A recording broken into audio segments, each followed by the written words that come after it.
Hello, welcome everyone to the HSC Economics revision lecture. This is the last lecture in the series for you guys for this cohort because right now you're all probably studying for HSC, which for some of you might be exciting because it means it's towards the end of your school journey. For some of you, it might be really nerve-wracking. But hopefully if you're here today, you've been studying quite a bit and you're feeling somewhat prepared. Even if you're not just yet, you have quite a while, right, over these holidays to keep preparing. So hopefully you're not stressing too much and hopefully you can get some stuff out of today that'll help you with your HSC exam. So yeah. Just before we get started, who am I? I'm Juliana. I graduated in 2019. That's my ATAR and my mark if you're interested in why you might think I'd be qualified to be taking this lecture. This I usually put a strike through. I don't know why it's not there anymore, but I dropped co-op. If you have any questions about the scholarship itself, feel free to put them in the chat. I'm happy to answer them. And I'm interested in computer science and cybersecurity. So that's what I'll be doing next year. Yeah, I've been tutoring economics for 3 years now, taken classes every single year. So hopefully by this point, I have a good amount of knowledge I can share with you about what I think works for excelling in the HSC for economics. And yeah, hopefully it means you get some stuff out of today too. So just before we get into the content, if you haven't heard of ATAR Notes before, we provide a lot of free and paid resources to HSC students. You're all probably here because you've heard of us. Otherwise, I'm not sure how you would have signed up to the lecture. But yeah, you've probably used things like our website. Our website has a whole bunch of these resources. Free ones like study notes, lectures, forums are pretty popular. Our ATAR calculator, articles. I've written a bunch of articles as well, like ones about how to write a really good economics essay. So you can find those on our website. Also, all my past lectures are on there too. So if for some reason you like today's lecture or you want to see more, there's other videos up there covering all the different topics from throughout the year too. If you guys have seen one of these before, welcome back. Glad to have you sticking around. But yeah, that's basically our free resources.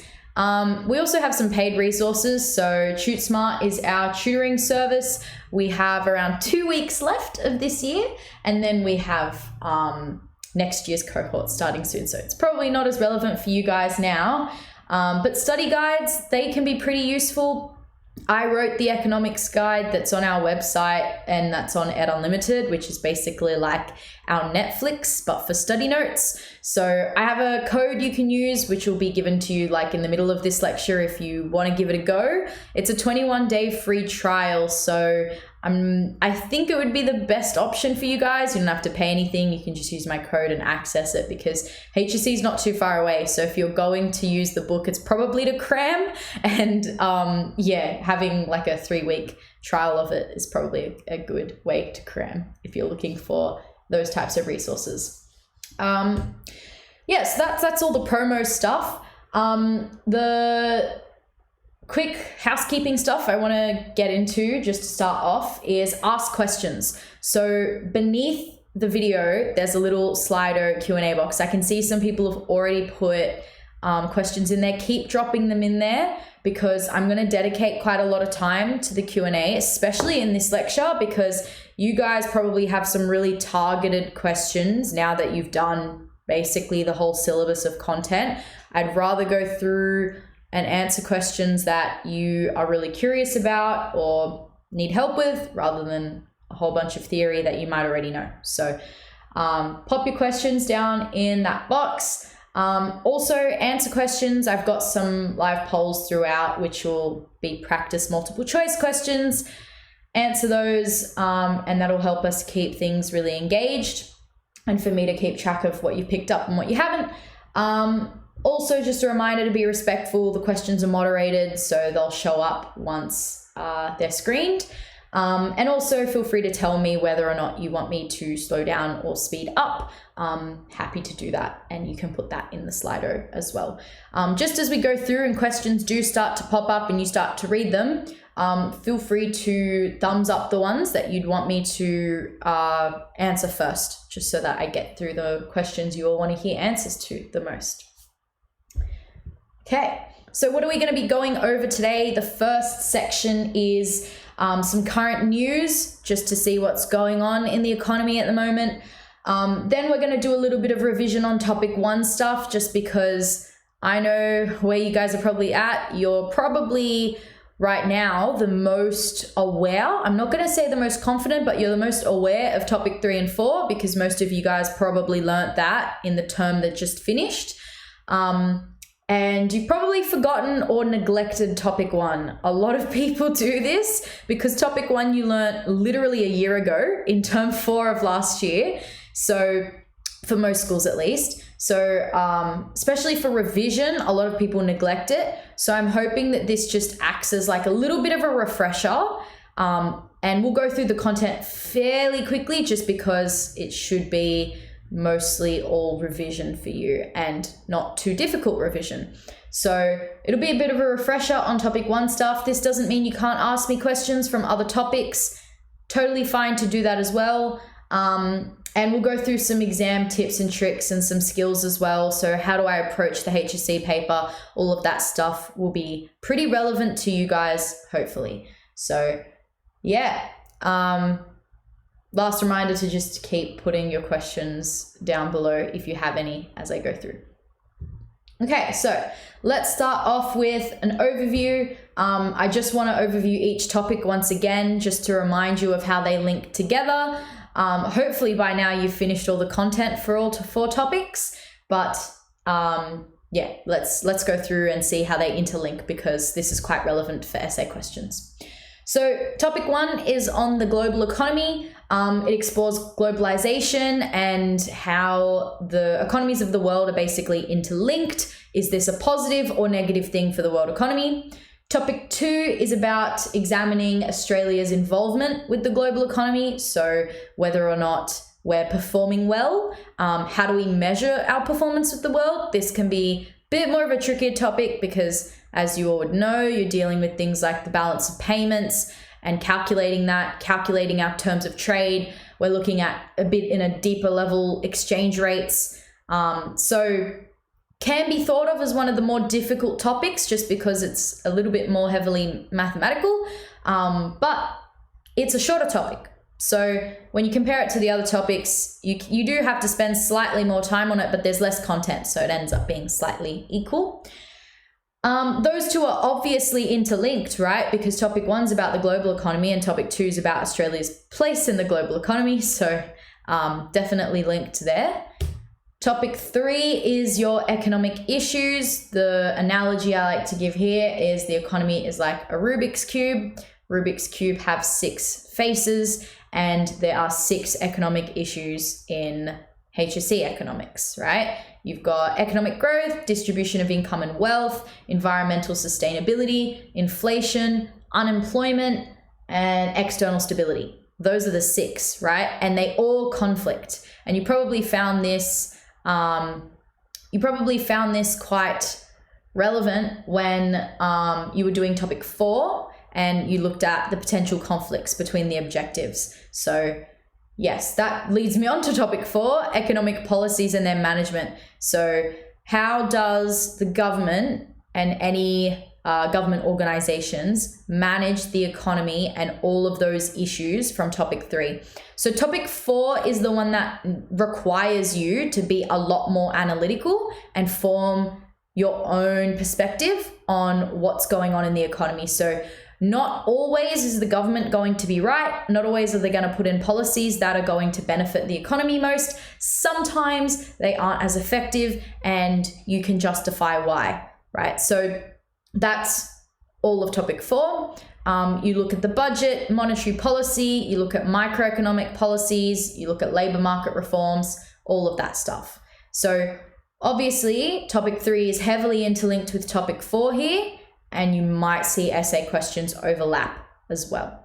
So the harder essay questions are usually the ones I see that link topic 3 and topic 4, or that link topic 1 and topic 2, because you're not usually used to it, because your assessments during the term are all independent based on topics and they're not linked. So if you can find practice essay questions that link those topics together, a lot of past HSC papers have these sort of questions in them, then it's a good idea to practice them. Okay, so obviously, you're getting towards the end of your study journey for economics, so finding your best study method might not be as relevant now, but I do just want to remind you that just because you've been doing one method this entire time doesn't mean for the next month you can't do something slightly different based on what's worked for you and what hasn't. Don't just copy what all your friends do. If your friends are doing past papers and you find that they don't really help you, don't just do them for the sake of doing them, right? Try and study smarter, not harder. You'll find it a lot more effective. So if you learn better by reading and writing or listening to someone, don't just sit there and do practice papers over and over. You might not find it as useful. Obviously, try your hardest to understand the content. Something that helped me a lot in this period was studying with friends. Obviously, if you have friends that distract you a lot, this might not be the most effective thing for you. But if you can explain content to your friends and think things through out loud together, maybe whiteboard it in a library, you might understand it a little better, and your memory will actually connect your theory that you're learning to memories that you've made with friends, and sometimes that can help you remember the content even better as well. So that can be pretty useful. Also, your statistics, or I like to call it case studies. It's not usually called a case study by many teachers, but I like to use that word just because you need context when you give a statistic in economics. You can't just give a statistic like GDP increased by 2%. Yeah, but why or how? What policy led to that, right? So I like to think of it more as like an entire case study. You give background knowledge, you give a stat, you give the trends there. The other thing is you should be getting to a point where you can start to remember those statistics. You might want to collate them into graphics, draw up some trend diagrams and label those points in that diagram with different statistics. That might help you.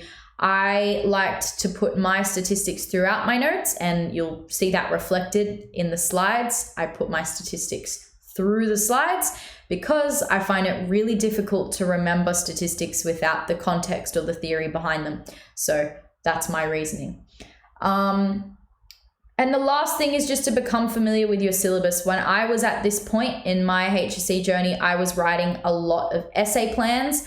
I was not writing very many practice paper responses, like entire essays. I probably wrote, I'm going to say at least 20 essay plans. And when I say essay plan, what I mean is minimum A4 sheet of paper, sometimes A3. I liked the size and the flexibility of A3. And try and write a plan that is as detailed as possible, but without actually writing an essay. So it's a whole bunch of dot points that would cover certain keywords or theory points, definitions, graphs, anything that you might be putting in that essay. And it should end up filling at least an A4 sheet of paper, right? So yeah, that's what I did. They took me about 20 minutes each, and that meant that I could basically do 2 essay plans for every essay that another person wrote. And I found this helped me the most just because I wasn't, I didn't need much help on writing the actual essay. I was pretty good at synthesizing my thoughts. I needed a lot more help on piecing together what goes in the essay so that I could be faster. So that type of thing. If you're similar to me, then maybe writing essay plans might help you more there too. Cool. So that's all my initial tips. Now let's go into some information about economic news. These sorts of questions are just frequently asked, so I go through them very quickly at the start of each lecture. First is, do you need to read the news? At this point in your study, yes. You'll want to be focusing sometimes even more on looking at where the theory you've learnt can be applied. I know the budget is scheduled to come out very close to your HSC, I believe. If you can do a little bit of research on the budget. I like to use the budget website, budget.gov.au, I think it is. If you can do a bit of research and reference it in your essays or your short answer questions for the HSC, I think they'll be pretty impressed because it's such a short time span before HSC. But that being said, if you get really stressed out by that fact, if you're thinking, oh my goodness, I don't want to be remembering brand new theory a week before my exam, that is okay. They won't expect you to know what's going on in the news a week before the HSC paper because they've written this paper like 6 months ago. It's already been locked away and reviewed multiple times. So they're not expecting you to know what's going on in a month's time, right? But I think they'll really appreciate it if you do have really relevant and contemporary examples. So if you can talk about the brand new budget that's going to come out, or even if it's just about what economists are hypothesizing will be in the budget, that's good. Okay, so see if you can do a little bit of research on that. Not too much. 1 page of notes is way more than enough. Okay, so don't fall into the trap of my budget notes need to be like 10 pages long and super detailed with every single quote from Anthony Albanese in there. No, it's okay, right? Just 1 or 2 quotes from some politicians that you think are notable, maybe the treasurer, maybe Anthony Albanese, and then maybe 3 of their major policies that they're using and a couple statistics about each one. So honestly, you could get away with half a page of notes. So I don't think it's too much of a burden, and it would really help elevate your response in terms of how contemporary it is. So yeah. I would recommend having a look at the new budget once it's out. Otherwise, stick to Sydney Morning Herald. Ross Giddens is a fantastic source. If you've never heard of him, he is a journalist that used to give lectures just like this one. So he knows the HSC theory really well. And sometimes he includes some HSC specific stuff in his articles, which is really good. So his are probably the best articles to read. Try and make sure your stats are up to date from 2020 or 2021 at least. Try not to have examples that are like before 2018 and call them current because they're not really anymore. Now I'm feeling old, but that's okay. And the ones that I would really recommend that you update, in particular, just these 2, the cash rate and your economic growth rate, possibly also the inflation rate for you guys, just because they're all pretty relevant. And I'll show you in the next slide what they all are. So if you're sitting there freaking out like, oh my gosh, I don't even know what the cash rate is at the moment, that's okay.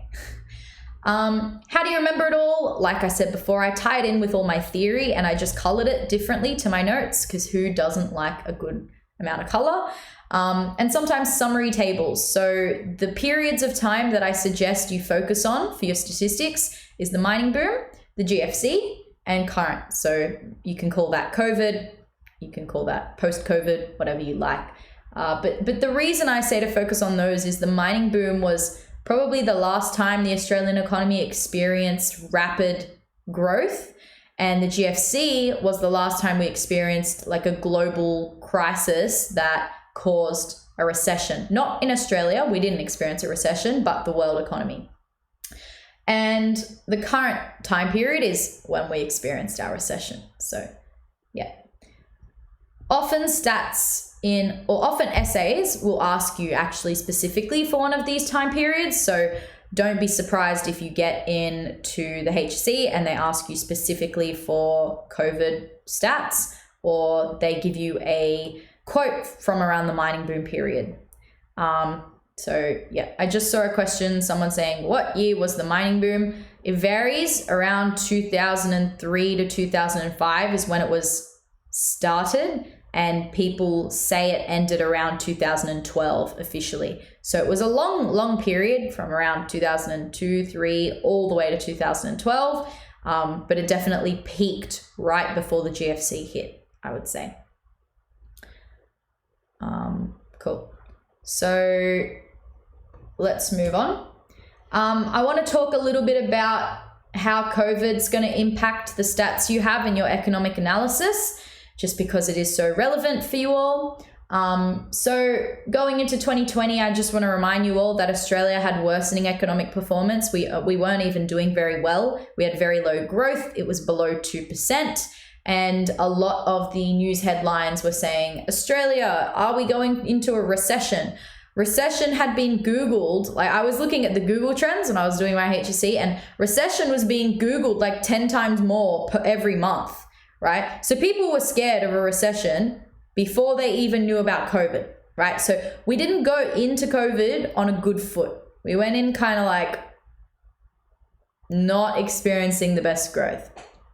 So we had the worst performance since the GFC. I know the GFC wasn't that long ago, around 2008, 2009, but still 10 or so years, that's notable, right? For it to be the worst performance.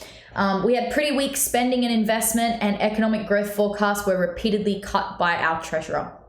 The Australian economy contracted for the first time in 28 years in March of 2020, and that was 0.3%. So pretty small. A bit of the fall was because of the bushfires that were at the beginning of 2020 and around January, but most of it was the early stages of lockdown, travel bans, all of that stuff that just stopped people from spending money. GDP shrank 7% in the April to June 2021 quarter. This is when we went into our proper recession. And that was compared to the previous 3 months. It was the biggest fall on record since we started recording recessions in 1959. More recently, the shutdowns of businesses across the country have definitely taken their toll, right? A lot of businesses haven't fully recovered from the pandemic, and that is even still despite different government and central bank measures to try and support the economy. So what did the government do? They gave over $320 billion in emergency funding to combat the economic impact of the virus. So Scott Morrison said the biggest economic lifeline in Australia's history was that package that they released, and it supported economic growth by 1.8% in March alone. So that's pretty substantial for it to lift GDP by that much. But the stimulus itself did represent 16.4% of GDP, which is quite a lot. We're lucky as a country that we don't have very much debt, especially compared to countries like America. If you compare our debt levels and you can use net foreign liabilities, that statistic from topic 2, we're not heavily in debt, and we're what's called a AAA grade economy. AAA meaning that we've never ever defaulted on a loan before. And I'm talking a loan with either a World Bank or type of entity or another economy. So we are very good at paying back our debt. We've never had problems with it before. And we actually don't have as much debt when you compare us to other different, areas and regions around the world. So we could afford this, basically. We could afford going into the pandemic with more debt than others could. Interestingly, though, international trade was something that helped us keep our growth kind of positive. It grew to 1% to account for 3.8% boost in GDP. So that kept our GDP a little higher than maybe what it otherwise would have been, because commodity prices were going up. And whenever you see commodity prices go up, a lot of the time you see demand for exports go up as well.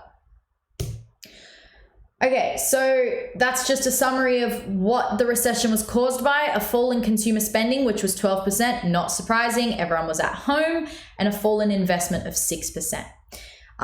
This is just a quote to remind you guys that the economy wasn't doing well even before COVID. So let's not forget the economy was already struggling before the virus crisis due to a downturn in housing construction, weak business investment, and tapped out consumer spending. Those fundamental challenges have not gone away, and the shock of COVID only exacerbated them. I want to bring this to your attention because you can use this in topic 4 when you're talking about microeconomic reform. So if we've had problems with consumer spending even pre-COVID, it seems like it's something more structural to do with the economy. It seems like perhaps a productivity issue, not just COVID-19 lockdowns. So don't let the government trick you. into them saying, oh, you know, our productivity is only slow because of COVID and things like that. It's not. We've had really slow productivity for the past 10 years. And we've seen that reflected in slow wage growth, lower inflation than normal, when you take away all these like one-off headline events like the Russia and Ukraine conflicts that's going on. So we're hoping in the next couple years, the government steps up a little bit and implements these more long-term policies that are going to reform the economy to become more productive now that they've dealt with most of the emergency measures they had to implement because of COVID. So there needs to be long-term change is the short answer there. With all of that being said, COVID is not the only thing that's happened to Australia in terms of our economy. We have a rich contemporary economic history that spans more than 30 years of things like the mining boom and the GFC, which should be as equally as important to your study. So don't forget about them and make sure you have enough statistics from those time periods as well. Okay, so here's a couple of the key stats I want to go through that reflect the modern economy. So this is as of September 2022. If you've never seen one of these RBA snapshots before, they are fantastic. The website link is there for you to use. And this is what I would say you should read about for next month, right before your HSC. So the cash rate is at 2.35%. This is like way more than what the rate used to be. It used to be at 0.1% during COVID. Obviously that's grown to counteract inflation because inflation's now sitting at 6.1%. So you can kind of compare those two stats there. Economic growth is pretty high at 3.6%. Wage growth is picking up as well. It's been pretty low for the past 10 or so years, like I mentioned, but it's picked up to about 2.6%.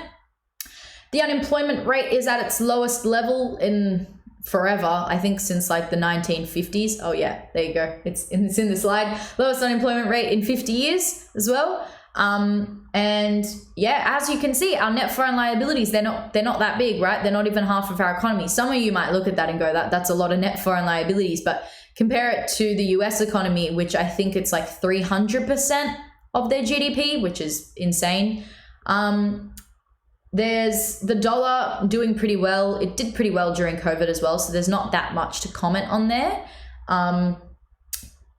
China's growth is something to look at and be quite interested in, especially if you're doing the case study on China for topic 1. They are not doing well at all, especially when you compare it to their growth. Even during COVID, their growth was it was lower than normal. Like they experienced growth of between 6 to 10% usually, but they had growth of around 3 to 4% during COVID. Now it's even lower. So the whole world's kind of moved on with their lives, but China's growth is still low, and it's a good thing to research why that might be happening. I won't go into it in too much detail today, just because I know that some of you aren't doing the China case study, so it might be wasting your time a bit. But what you should look into is how their restrictions are still affecting the way their consumption and exports and supply chains work in China. So yeah, you should have a look into that. Household savings is higher than normal. This is because people have lower confidence, right? So when you have lower confidence that you're going to maybe keep your job because the economy's just gone through a recession and inflation's high and interest rates are up, people tend to just save a little bit more money just in case something happens. When people feel like the economy is doing really well, they don't save as much money because they think they're really secure. So that's just more of a behaviorism statistic there, I guess. I'll just explain what's happening with some of the main ones. So with the interest rates, the reason they have gone up so much is because, and this is from the RBA's meeting minutes, the board is committed to returning inflation to 2 to 3% range over time. So they're aiming for much lower inflation than 6%. They need to halve it at least, which is a lot. And the way they're going to do that is through the cash rate. So for those of you that don't remember, the cash rate is the rate that the banks pay for interest on money, right? Because the banks have to get money from somewhere as well. Not just, if people are only saving 8% of their income, which is not a lot, and people are borrowing money to buy houses, there's not going to be enough savings to fund the loans, right? So what the banks have to do is they have to borrow money. And the banks borrow money from the RBA, and the RBA charges them the cash rate, okay? So that's why when you look at the cash rate, you're probably like, my interest rate if I want a loan is a lot higher than that. Well, yeah, the bank's got to make some profit, right? So the banks will give you an interest rate that might be like double the cash rate or even more, depending on the loan you take out. But it's essentially what you can think of as the price of money, right? Because if that's how much money costs for banks and banks just put a profit on it, then yeah, the price of money goes up if the cash rate goes up for a lot of people. So that's a good thing for inflation, because if the price of money goes up, money's more expensive, people can't afford money as much, aka they can't afford to take out a loan, so spending declines. And when spending declines, inflation goes down. So that's how it controls inflation. Inflation has been mostly contributed by automotive fuel and also new houses, the prices of new houses. So the fuel one, you're probably thinking, yep, that's the global supply chain issues to do with oil, especially to do with Russia's invasion of Ukraine, and also properties. There's a lot to do with the labor. There's a shortage in labor in the construction industry, as well as materials. It's very hard to get materials imported because of there's some COVID supply chain issues. So there's some of the main reasons why inflation is so high at the moment. Okay, so we're going to be going through some stuff from topic 1 now. So those of you who were like, we should deep dive into topic 1, let's focus on topic 1. There you go. Enjoy topic 1. So I'll tick those off in the Slido, I guess. Cool. So let's go through topic 1 stuff. Please keep putting your questions in there if you have any, so that I can go through them. I will leave like 15 minutes right before the first break. We'll be having a 10-minute break at 5:10. I'll leave 15 minutes before then, so only about 30-ish minutes of content to go through. Then I'll go through as many questions as you've been putting in there. And then we'll come back from the break, do the second half of topic 1, and then talk about the exam tips and more Q&A stuff. All right, so let's start off with international economic integration and what the heck I mean when I say that term. So the global integration that I'm talking about is how much different countries trade with each other, really. That's all it breaks down to. So when we think about how economies can be integrated, the only way they can be integrated is through trade, right? Well, in a material sense, right? In a gross domestic product or gross world product type of sense, they need to be integrated through trade. Gross world product, that's just the sum of all the GDPs around the world. So it's pretty simple. It's measured in US dollar for consistency, and GDP at PPP, because you might hear me use this term, is at purchasing power parity. I always get the words confused in that acronym, but all it means is grab that gross world product I was talking to you about and make sure that you've converted it to account for the different variations in price. So convert it to US dollar, let's say, for consistency standards. Some other terms you might want to know what they mean is financial contagion. This is news of an economic disaster that results in financial traders moving money out of an affected or nearby area. So one of the classic examples is the financial crisis that happened in Greece. That affected all the surrounding economies like Italy and the UK. People pulled money out of those countries just in case, because they're nearby to Greece. And usually the countries that are close to each other are more economically integrated, right? Like, say, for example, Australia and New Zealand. We're pretty economically integrated at this point. We actually trade quite a bit. I'm sure a crisis in New Zealand would somehow affect Australia as well. Cool. So that's just some definitions.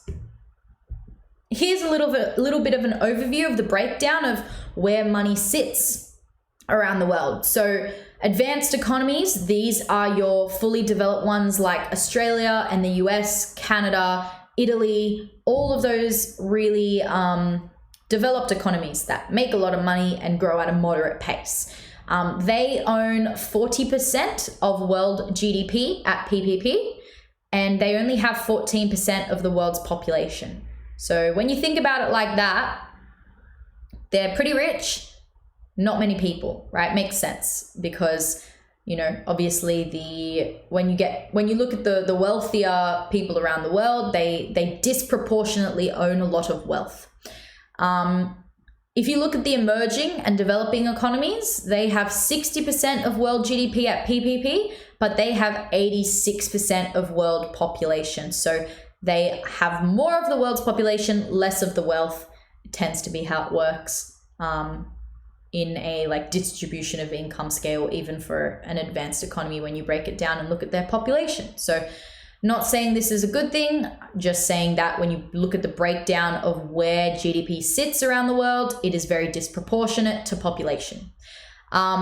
China and India are one of the two largest emerging economies, although I would argue that China is starting to become more of an advanced economy rather than an emerging one, especially when you look at how their growth has slowed across the past 10 years. But they're still a country you can do for your case study. So according to the HSC economics syllabus, they are still an emerging economy. And yeah, what can you take away from all of this? A relatively small number of these advanced economies dominate global production compared to a large number of the emerging and developing economies themselves. Okay, so let's have a look at globalization. What is it? It's the integration and removal of barriers, mainly trade ones, but others too, between countries and economies. These are the forces that drive globalization according to the World Bank. They're my favorite ones to look at. I think they make the most sense, and a lot of research has been gone into deciding them. So you can definitely quote these in your essays. The first one is new markets. So we've had growing global markets in areas like finance, insurance, transport, and a lot of deregulated financial markets have meant that we've seen increased integration around the world in finance, right? Because today you might turn around and say, I want to buy some stocks from a US company, and you can go and do that pretty easily and pretty fast. 10 years ago, that was a lot more difficult of a process. So we've globalized finance, which is really important because people like to be, companies like to have as much investment as possible, right? And they tend to get the most opportunity when that investment doesn't just have to come from their own country, it can come from the whole world. Also new actors, so multinational corporations, that's what the MNC stands for, or transnational corporations, that's what TNC stands for. These are your McDonald's, your Samsung, your Apple, any big company that is open in multiple continents around the world. They're the ones that dominate world production through global supply chains. They help globalization because it's in their best interest that it's easy to move finance, to move products, to move people around the world, right? It helps their output.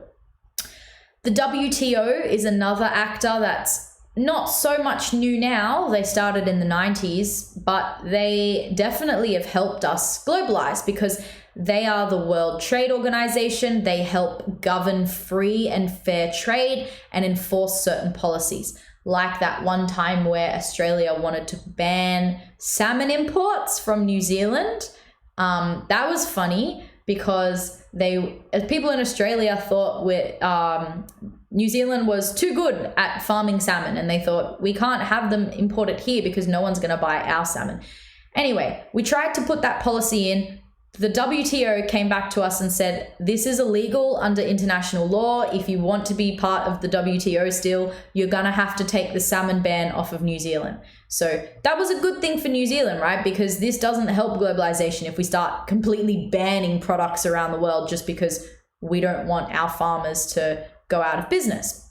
There's obviously reasons for protection, and we'll get into that a little bit later. But in general, the WTO has been very good at governing fair trade and enforcing their international law. NGOs, non-government organizations, they usually provide foreign aid, and they also tend to bring globalization more towards a world focus. And you've also got policy coordination groups like the G7, the G20, the OECD. They all help globalization because they help coordinate global economic policy. So, yeah. The next dot point's about new rules and new norms. So market-based economic politics is spreading around the world. Democracy is growing. Human rights awareness is increasing. There's more action agendas for developing countries, and it's making that all mean that multilateral agreements are a lot easier to put into practice. When you have governments that are similarly aligned, they tend to cooperate better. So that's what that dot point's all about. And the last one of the most important ones, is new tools of communication. So we didn't even have the internet like 30 to 40 years ago. So that's pretty crazy. How are we supposed to communicate with all these different countries and make globalization happen if we couldn't communicate, right? So it's more about the speed at which the communication's happening these days, and yeah, how people are almost instantly reachable, right? So it's all about communication. It's also about transport. It's basically gotten a lot faster in order to actually move people around the world. So the world's become smaller feeling almost. And when it feels smaller, then we are more able to integrate the global economies of the world. So yeah, that's the 4 forces driving globalization according to the World Bank. Then we break down the syllabus, and the syllabus goes through a couple dot points that it wants you to focus on in terms of what's going on in our world. So trade in goods and services is one of them. So obviously this is a factor of globalization because it's just gone up by so much. So in the past few decades, we went from 38% of global output being for trade to 50% of global output. That is a lot. More than 50% of global output doesn't stay in a home country, it moves around. This is pretty good because it means countries can specialize and they can trade in whatever they have comparative advantage in. So comparative advantage, remember, is when a country has a lower opportunity cost than another country at producing a certain good. So that's obviously good, because if we all specialize in the thing that we have the lowest opportunity cost in, we're going to be the most productive global economy we can. And the more productive we are, the more GDP we have, or the more output we can produce, and the better our lives will be overall. So trade agreements definitely help with trade. Deregulation, removal of rules and laws that restrict trade, and new communication and transport have been the main things that have helped that. In 2018, our tariff level was 2.23%. So that's been a record low for a while now. Okay, 2 other ways that we've promoted free trade is through what's called bilateral and multilateral agreements. Bi meaning 2, so between 2 countries. Australia and the US is a good example of that, or China and Australia. That's called CHAFTA, that agreement. Multilateral agreements cover regions, so APEC region, an agreement with them, or the ASEAN region have a multilateral agreement. Those tend to be harder to come to an agreement on though, because you have to make a lot of different countries happy, which is really difficult because countries will always want to put their best interests forward, right? So it's a lot easier to just negotiate with one other country. So bilateral agreements are more popular these days than multilateral ones. And interestingly, the direction of trade flows have changed quite significantly. So trade flows have increased for a lot of emerging economies. They went from 7 to 19% of global trade from 1995 to 2015. We hope to see, as the global economy becomes more and more productive, these emerging economies now become developed economies, and then a lot of the developing countries can move on to become emerging economies. So hopefully in the next 100 years or so, we see rapid development across the world, and that statistic only goes up. Okay, financial flows, obviously mentioned in the factors from the World Bank as well, but finance is the most globalized feature of the world economy, right? Everything revolves around money. I'm not going to export my stuff that I produce unless I get paid in an Australian dollar. Why would I want to be paid in another dollar? It's inconvenient to me and not be able to convert that to the Australian dollar. Currency only has value if you can convert it, right? So finance is important. We need to be able to move money around quickly and convert currencies quick as well. So ATMs, credit cards, PayPal, things like that definitely facilitate this. And the main driver of this was around financial deregulation period, which began in the 70s and the 80s with the floating of the dollar onto the Forex market, Forex meaning foreign exchange. And like that last dot point says, it's a humongous market. It has a daily turnover of over $4 trillion, or now $6.6 trillion. So it's had a 40% increase in the last decade, and that is way more than the size of the Australian economy, like 3 times the size of the Australian economy in just one day. Their daily turnover is. It is insane the amount of trade that goes on in the foreign exchange market. One, I guess, negative impact of globalized finance is what you call speculators. Speculators are investors who buy or sell financial assets with the aim of making profits from short-term price movements. So they'll buy when a currency is slightly cheaper, and if they buy enough of it and sell enough of it when it goes up just a little bit, they'll be making millions. And this isn't necessarily a good thing because it creates excessive volatility, right? These speculators aren't buying and selling for a purpose or investing for a purpose. They are just buying and selling to make a bit of money, right? So that's why there's so much exchange on that market as well, because of speculators. Yeah, so I mentioned that first one. The other benefit though to all of this is you have greater investment options. You can get an investor not just from Australia now. If you're opening a new business, which is pretty good, more likely is you might even seek finance from a bank that isn't Australian based. So you might be, you might be able to get a loan from somewhere around the world now, which is gives you a lot more options, right? It's pretty good. However, the GFC did lead to a bit of a fall in activity and in financial markets because of that increased risk. So banks were less willing to lend, especially because the cost of lending became a lot higher. So total activity on the global capital markets fell by around 1,000 billion or 1,000 billion. I don't know if that's 1 trillion from about 2008 to 2009 due to the GFC. So that's quite a bit. And that's just an example of globalization is great and all, but when you have financial contagion, people act like sheep. Once some of the main investors pull money out, everybody copies, people get scared, and things tend to really tumble, like a lot tumble, not just a little bit. So that's why you get these excessive movements as well. You've also got those TNCs I was talking to you about, or MNCs, depending on the textbook you're using. Those are like your McDonald's, your Samsung. These operate in a number of different countries in the hope of obviously making a profit. Something that you should know exists is what's called foreign direct investment. This is when you can purchase a controlling interest in a foreign subsidiary, which just means over 10% of their business as well. So FDIs is the shortened word for it.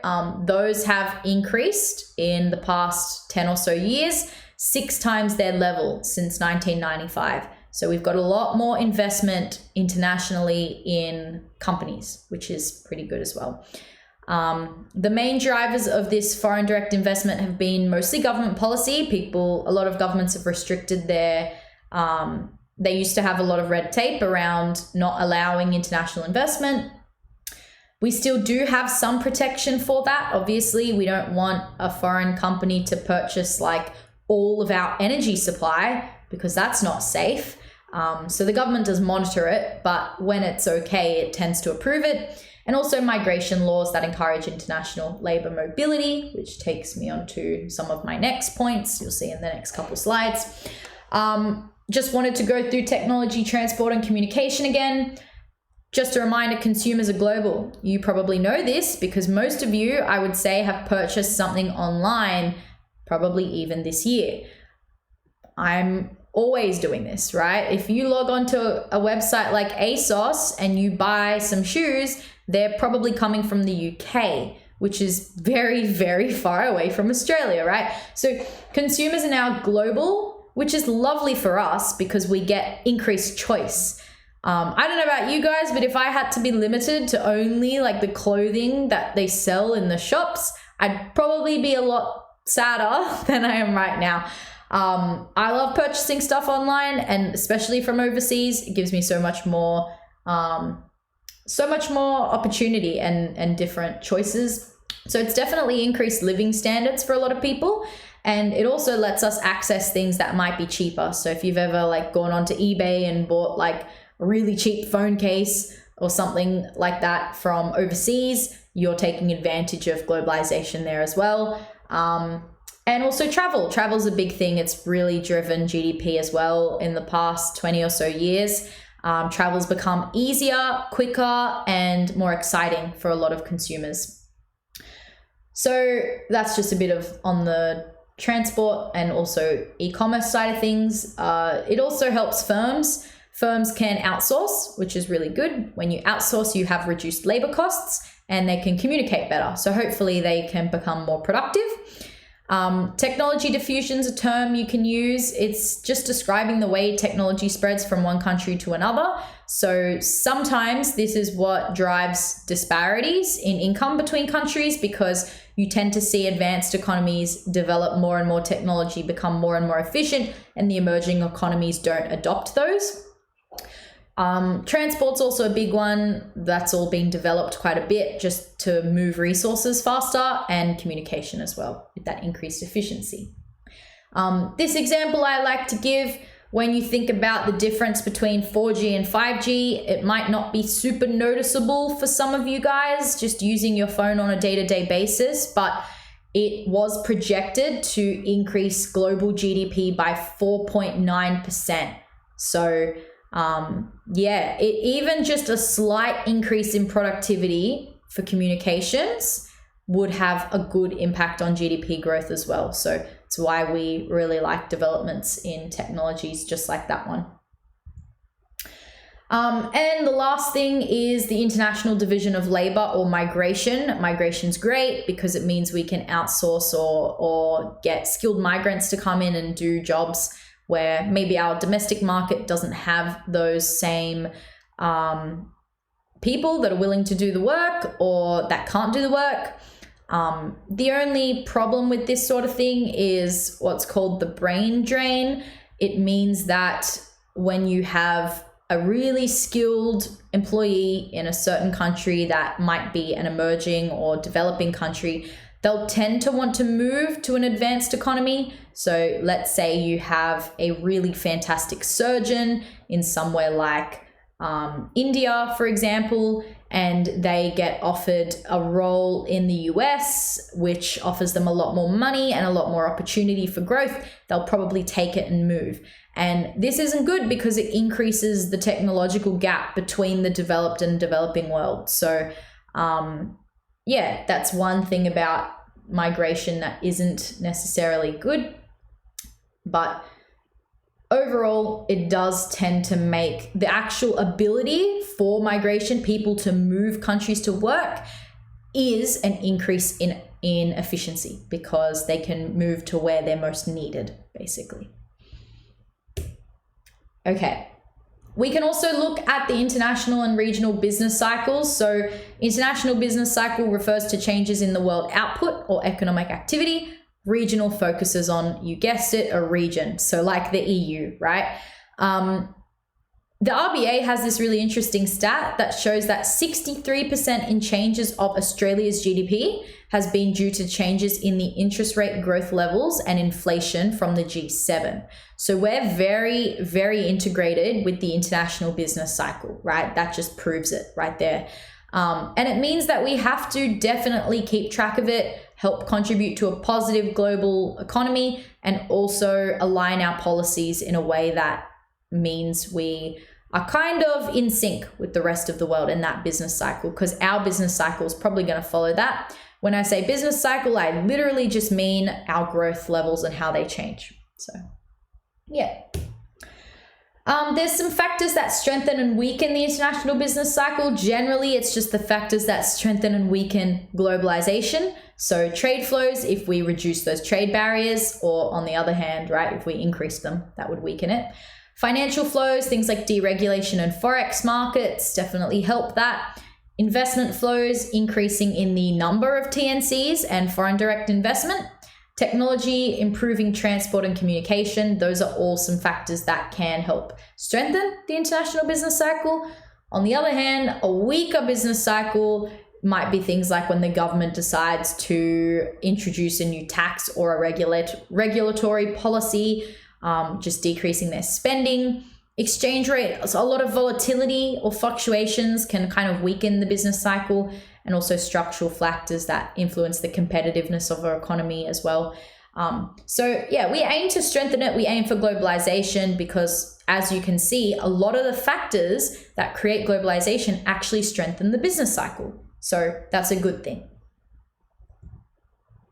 Okay, so we have our first multiple choice question. I'm going to hit play.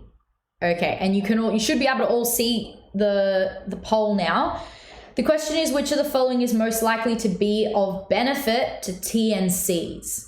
So those transnational corporations like McDonald's. Is it increased trade barriers, variations in regional business cycles, restrictions on international financial flows, or migration laws that encourage international labor mobility? Give you guys a couple minutes just to vote for that in the poll.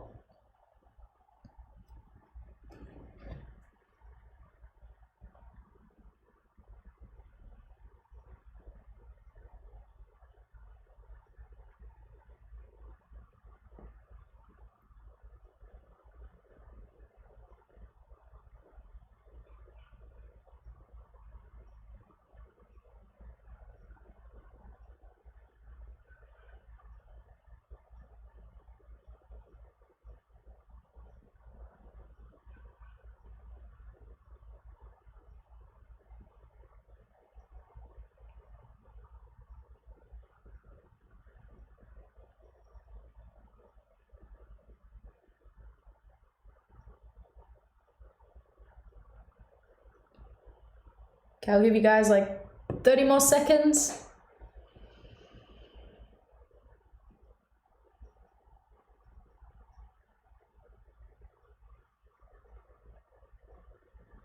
All right.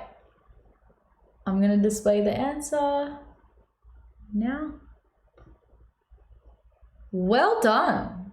You guys you don't even need to be here. 100% of you guys got it right. Well done. So yes, migration laws that encourage international labor mobility, that's the main benefit for TNCs. All right, let's do some Q&A. So I'm going to present this, the questions you've asked so far. So upvote the ones you want me to answer, or ask some more as I go through, just before we take a break. Okay, let me grab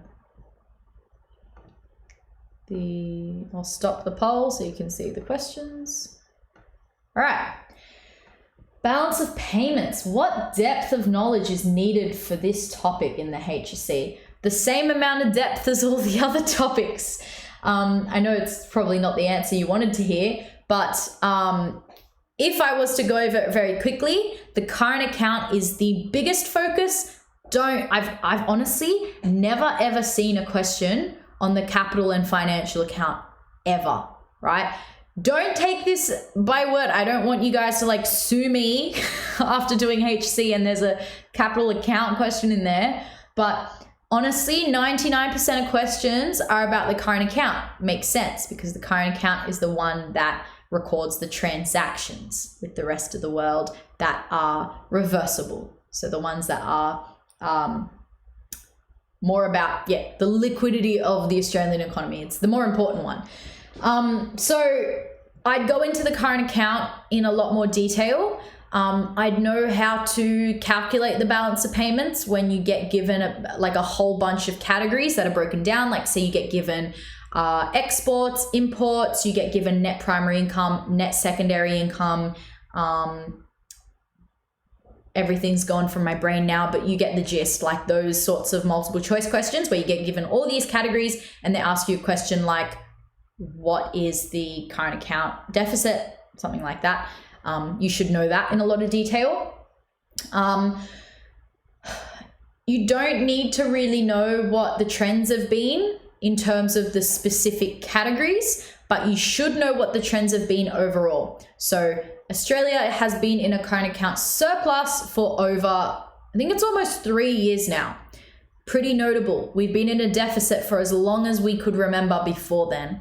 What does that mean? What does it mean about investment? What does it mean about trade? So analyzing that's probably a good idea as well because it's a new trend. So they might ask like an essay question on current account surplus because that's fairly new. But yeah, focus most of your energy on the current account. Also, one of the more trickier dot points is how the two accounts are linked. So how does when, let's say, for example, IKEA opens a business in Australia, where does all that finance go? Where is it recorded on the balance of payments, right? Like, is it a credit in the capital and financial account? Is it a debit in the current account? Think it through and record that type of interaction. So I'll just explain that one since I've just used it as an example, but the actual ownership of land and a warehouse, let's say, that is recorded as a credit on the capital and financial account because it's an asset that they can then sell, but they've purchased something in Australia, right? So they've purchased something. And then what flows back is dividends or profits, right? Because once IKEA makes the money, they're going to send it back to Sweden, right? We're not going to get it all. So that's one example of a flow. You should be able to explain that interaction with examples pretty well.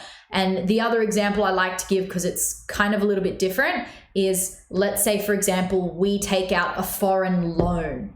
How is a foreign loan recorded? It's actually a credit in the capital and financial account because you get all the loan amount, right? So we now own that as an asset in Australia. That is the loan amount. Let's say, for example, for the house, you can represent it as the house. Anytime you're going to pay back interest on that loan, it's recorded as a debit in the capital account. So that's an outflow. It goes back to its home country. So the two most important things, know the breakdown of the current account, how it works. But the second most important one that I see students trip up on all the time is how do you explain the relationship between the current account and the capital and financial account in terms of credits and debits, that entire flow. So try to see if you can synthesize that with examples. Drawing diagrams will be your best friend for this topic as well.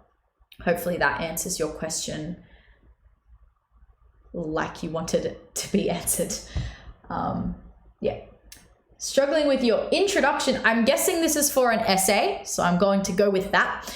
The very first thing you should put in an economics essay's introduction is a definition. So I'll go through an example right towards the end of today, but when you see a syllabus term that looks to be the focal point of the essay, you need to start off with defining it. And I literally mean in the first sentence. So if, for example, balance of payments was in there, the first sentence you start off with is the balance of payments is a record of transactions that Australia has with the rest of the world. That's the definition, right? So you start off with that. And then in your next sentence, you then try and answer the question. So you then say something like, if it's asking you about how the balance of payments influences maybe domestic policy, you say something about how the balance of payments affects our external stability, and our external stability will affect all our different internal indicators like our economic growth rate, etc. So the government has an interest in maintaining external stability and therefore they need to monitor the balance of payments. So you answer the question in the next sentence, and then you might have one more sentence that deep dives a little bit more into what you're going to talk about. So notice so far, this has been very different to an English intro. You don't need to start off with a thesis and then give your arguments and kind of bring it back to the question. It's not that at all. It's like definition, link to the question, a little bit more context if needed, right? So context for that example question I gave might be, you say something like, the Australian government can use the cash rate in order to determine an interest rate which provides a small differential with the rest of the world, something like that. I totally made that up just off the top of my head, but that's just an example of one intro that would be a good structure for HSC economics. So definition first, answer the question second, give a bit more context third. They don't need to be long. They should be pretty short because more of your marks are going to come from the actual essay itself. When doing topic 3, can we focus on external stability? You don't really understand it. Okay, I'll summarize just quickly now the main things from it because I don't have much of it in my slides, but if we have time at the end, I can go through it. So external stability, when you look at it, obviously is going to be about our relationship with the rest of the world. So what measures that? The balance of payments is the first thing. So you're going to be looking at our current account and measuring that. The second thing is our terms of trade. This is kind of linked to our balance of payments because remember in our balance of payments, you have what's called BOGs or the balance of goods and services. So our terms of trade is a bit linked with that, but think about how our exports weigh up to the rest of the world. That's our terms of trade. The last thing that's super important is our exchange rate. So talking about how it can be volatile, how it's determined, what does it mean in terms of if our dollar appreciates, if it depreciates, what's the effect in the short term, long term, all of those things. And sometimes the last thing you might mention is debt. So net foreign liabilities or net foreign debt even. You can talk about how much debt we have and might comment on how sustainable it is. It's a smaller topic because we don't have any problems with it, so I don't usually see a large essay focused on it, but those are the main things I would say that help you answer anything to do with external stability. If you know those, you should be mostly okay.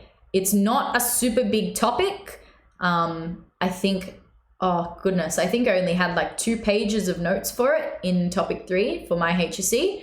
So if you just know the main things, and why external stability is necessary, you should be able to answer most questions. Do you have mnemonics or acronyms to more easily remember harder equations, formula, graphs, or ideas?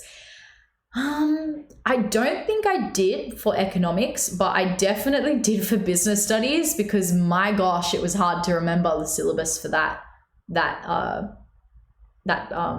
course. In economics, you don't have to remember the actual syllabus. So I'm not sure, maybe there's not that many equations that are super hard. Like even if I think of like the multiplier, K equals 1/1 minus MPC, like I can't think of an acronym that would work for that. Maybe I'm just silly. Maybe there's some economics acronyms on the internet. I'm sure there are HSC economics acronyms. Sometimes there's like forum posts. Yeah, like, oh, perfect. A forum post from ATAR notes. There's some people there that have come up with acronyms for like TWI or balance of payments and things like that. So maybe give it a Google, but I don't think it's necessary unless you really are struggling to remember things. Most of them are for business studies. So yeah, I think you should be mostly okay. If you understand how things work, like if you actually understand why an equation is the equation it is, you'll probably find it easier to understand and remember. How do you interpret the protection graphs? That's an amazing question. We're going to do that after the break. So I will skip that one for now. How do we get a band 6 in echo? Oh yeah, thanks. There you go. FYI, Salmon ban was against Canada, not New Zealand. sometimes it's good to fact check me. A lot of these things in my head get muddled up. So thank you for calling me out there. Yeah, how do we get a band 6 in echo? It's very difficult to just generalize this, but my biggest tips, which I'll go through a bit more towards the end of the slides when I go through my like essay tips, but you need to be understanding the content and forming your own judgment. So don't just state statistics and like policies the government have done, actually evaluate them and say what's good and what's bad about them and maybe what you do differently. That type of judgment, if it's backed up by theory and stats, is really exactly what's going to get you a band 6, because it's showing that you're like critically evaluating. And a lot of the times those harder essays have that verb of like evaluate or assess. And people tend to not evaluate or assess. They just say, this is what the government had done. And then they move on. They don't say, and it's bad or it's good for XYZ reason. So that would be my top tip. My other tip is to undercut your own arguments sometimes. So if you're arguing for a certain policy, there's always one case where that's not going to work, right? You have to admit it to yourself. There's a counter argument, definitely, that exists out there. And if you give your own counter argument, it shows you've got this like holistic view. So say you're arguing for about 70% of your paragraph, and then the last 30% you just undercut it. You say like, however, if this happened, then a different policy would be needed. That also shows you have like a really well-rounded view. So those are my 2 tips for like band 6 style writing, I would say. All right, I'll do this question as the last one before the break, and then I'll answer some more when I come back. But why did you apply for co-op, and what was the best thing you got out of it? I applied because I wanted stability going into uni, that I had some jobs lined up, like placements, probably because I wasn't very confident in myself and my ability to get them on my own. That's completely a lie. If you're sitting there like you're not confident in yourself, but you can get a scholarship, you can get a job, it's okay. But there's definitely some things I got out of it that were really beneficial. The first one is the friends and the network of people that you gain from literally before you even start uni. So yeah, we had like during O week, which is like your intro week to uni, we had like complete days where we'd spend them bonding with our scholars, like the other people in the program. And those people are generally like pretty driven, pretty studious people. And they also like, they were great people to do like group projects with, for instance, and be friends with just to get help throughout your uni degree. And they're also people that you probably will end up like working with. So it's almost like networking very early on. So I'd say the network of people in co-op is a lot better than the money you get. The money's not that good when you compare it to actual internships. And the internships as well are like, they're average, the ones I did at least. Some people get really lucky and they have a fantastic placement. They have a great internship, but some people aren't as lucky. So you get less choice when you do co-op. So that's why I ended up dropping it, because I wanted more choice. But yeah, I'm really grateful for the friends that I got through the program as well. So if you're sitting there evaluating whether or not to take it, I would say take it and drop it if you can, rather than just not taking it at all. So yeah.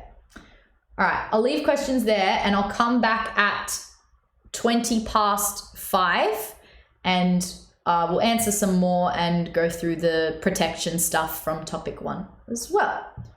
So I'll leave this slide up here now. If you want to have a look at the book I wrote, the study guide for economics, you can use that code and sign up in the break. Otherwise, I'll talk to you more about it when I get back. Cool. All right. Enjoy your 5-ish minutes break, guys, and see you at 5:20.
Okay, I hope that you had enough rest.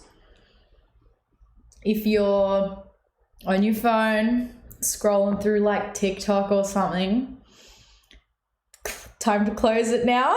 I'm definitely very guilty of this in every single lecture I watch for uni. So not the TikTok, but like just getting distracted and yeah, especially in break time. But try to bring your focus back. We have only an hour and 10 to go. Most of that's going to be driven by study tips and tricks and your own Q&A and things like that. So whatever you put into this, you'll get out of it the most. So yeah, that's just my little come back to the world of focus speech. Okay, so a couple of things just before we get back stuck into all of this. If you want private tutoring, I'm not currently available, but there's other incredible tutors that you can get tutoring from through the TutorSmart program. You can book an info call there. That might help you in the lead up if you need some very targeted, specific assistance with things. Also, that book I was telling you about, I have in here. I wrote this study guide, I think like 2 years ago now. It's still very relevant to your HSC and theory in it. I wrote it in a way that I hope most people can understand. Lots of diagrams and graphs and summary tables. It's 80 pages long, so it's a lot shorter than most textbooks you'll read.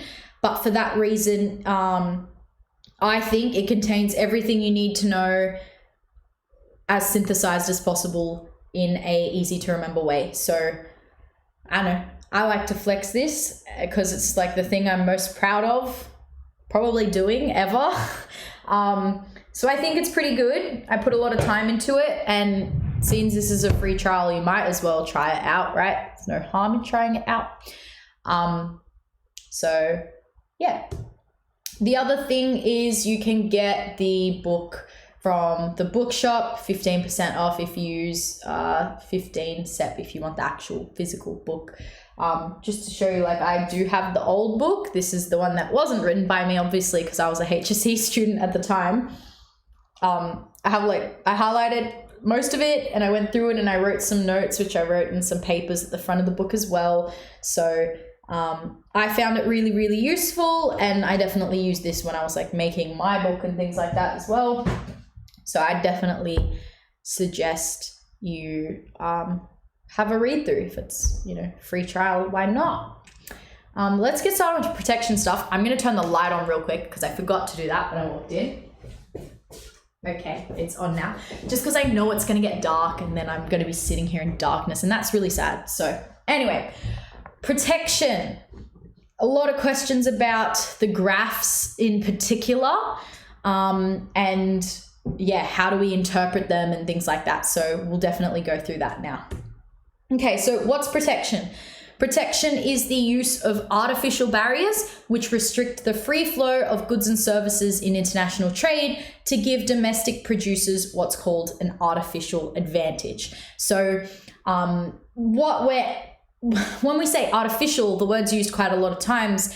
It's really, really restricting efficiency, right? Because we're adding artificial things to our economy. It's not going to help the efficiency of the economy. So protection's not really a good thing if we're just looking at it on an efficiency basis, but there are some arguments for protection which you really, really need to know because it comes up in so many different HSC papers, and these are the arguments. So the first one is called the infant industry argument. So when there's a brand new industry that's established in Australia, it's very hard for that industry to compete with overseas, humongous, already established industries, right? Because they're babies. It's an infant industry. If you think of a little baby, you have to like protect it, right? While it's young, especially as a parent, like you need to make sure this thing can grow until it's kind of large enough, and then you can start to take your hands off and then let it kind of run away and make its own decisions, right?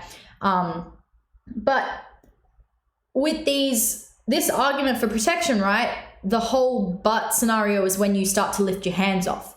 that needs to happen, right? So it's temporary. If you're going to protect an industry because it's new and you're waiting for it to grow large enough that it can start to achieve economies of scale, you need to take the protection away when it does. So otherwise, if you just keep it protected, it's going to become inefficient because it's going to start to become reliant on the protection. It's not going to innovate in order to compete with the global market. The second argument, the one it's not as strong, is domestic employment. If overseas countries are offering cheaper production, then obviously domestic jobs are at risk, right? Companies outsource. Sometimes if you impose tariffs and barriers, it will prevent job losses or recessions, but a lot of the time this will come at an expense of an efficient exporting industry. So it's not always a good thing to protect an industry just to protect employment. We saw this fail pretty miserably in the US when one of the arguments why Donald Trump wanted more protection was to protect domestic employment. The only thing that happened here when he started to put tariffs on other countries is things got more expensive for Americans. So the prices of clothing and food went up, and people were like, okay, great. If you're going to give me, maybe a better job, but things are going to become more expensive anyways, then it kind of offsets that benefit. So when they did study the results of all of this, there was no benefit to the protection because in the end, everything became more expensive, or you can just call that inflation, right? So yeah, it's not always a good thing. Sometimes in very rare circumstances, it might be necessary, but it's not the strongest argument for protection. And here's a tweet about when Donald Trump wanted to go into that trade war with China to protect he technically just wanted more of an equal trade balance between the two countries. So he wanted the exports to China to kind of equal the imports that the US were receiving from China. That's probably not going to happen. China's a really large manufacturing based economy. So they're going to export probably more than what the US has to give. Especially when the US focuses more on like services, right? Like tourism, for example. But one thing that, he did kind of have an argument for was intellectual property, which I'll go on into a little bit more detail later on. But the US is a major exporter of intellectual property rights and patents, and China has notoriously weak intellectual property laws, which kind of abuse that. That was something that he wanted to fix and did mostly end up fixing with the trade war, but not saying the trade war was a good idea or the best way to solve the problem at all. It was very aggressive, probably not warranted, but there's some reasons when you look at it a bit deeper than just protectionism and fighting and maybe cultural wars, than maybe what it seems on the surface. So the other arguments are dumping and defense. So dumping is if a country has an oversupply of goods, it might dump excess products at a very low price and damage local businesses because they can't compete.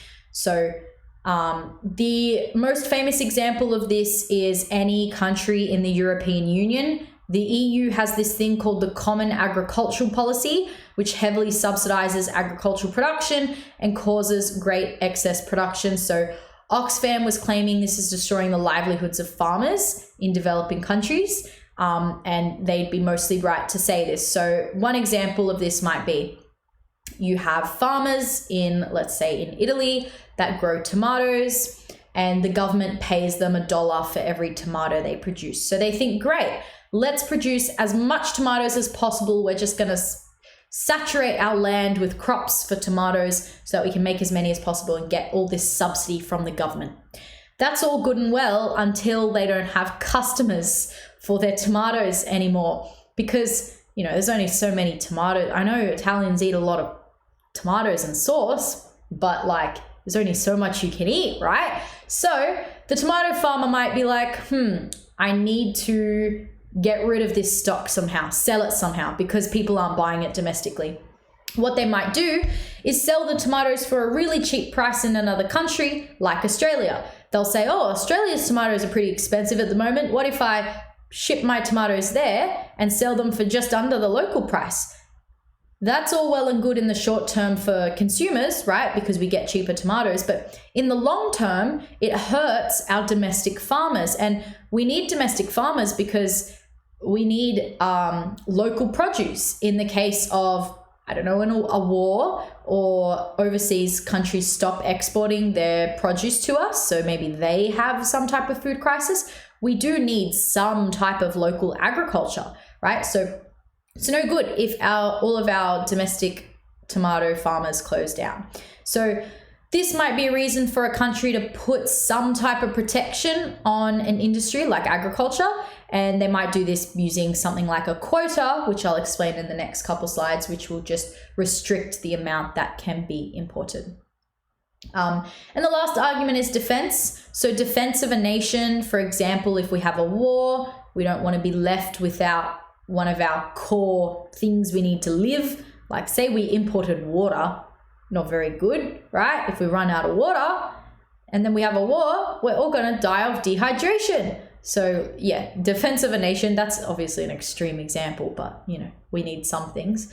Or defense of a culture. So the classic example for Australians is television content. In the next couple slides, I have a statistic on it, but I think it's around 60% of television content needs to be locally made between the hours of like 6 a.m. and midnight. Don't quote me on that. It'll be in the next couple slides for you to write down. But yeah, that protects our culture, right? We see Australian made entertainment and relevant news content on our televisions. So protecting our culture. Yeah, so that's defense of either a nation or of culture. Okay, this is an example of a question that you might get asked. Why can dumping be used as a justification for trade protection? You can just explain, similar to the example I just gave, about how dumping might harm domestic production. In the short term, it's not a good thing because the dumping is temporary, right? So it's going to go away. We can't close an industry just based on temporary dumping, despite it being beneficial for consumers. So we need to have some type of protection for those industries. All right, so let's go through methods of protection. I'll start with the graph for the tariff. So what is a tariff? It's a tax on imported goods and it's imposed for the purpose of protection. So if we have a look at this graph here, we see P, which is our base price. P1 is the price with the tariff. So the difference between P1 and P, those two, is the price of the tariff, like let's say $2, right? $2 the tariff costs. Then we look at the quantities. So let's start with Q. So P at Q. That is quite little supply. So what this is telling us is domestic producers are not willing to supply much at that low of a price. But on the other hand, Q1 shows us that there's so much demand. Everybody wants whatever the item we're selling is at this low of a price. Let's say lava lamps, because I have a lava lamp sitting on my desk. So let's say that domestic producers, this is the price of, I don't know, $5. Domestic producers don't want to make lava lamps for $5. That's not enough money for them to make profit. But at $5, everyone who feels nostalgic for their childhood might buy one, like me. $5 would be really cheap. But then if you imposed a tariff, if the government said, oh, okay, instead of paying $5, then let's say it's $10. So they put a $5 tariff on it. Notice that the quantity that's supplied goes up because domestic producers are more willing to supply lava lamps at $10 per unit than they are willing to supply at $5. And the quantity demanded goes down because some people might think, oh, $10, it's a bit much for something that's pretty useless, right? To note, down the bottom, you can see that the imports before the tariff were Q1 minus Q. Most of the market was made up of imports. You compare it to Q3 minus Q2, not most of the market, only a little bit of the market's made up of imports now. So you can see how a tariff works.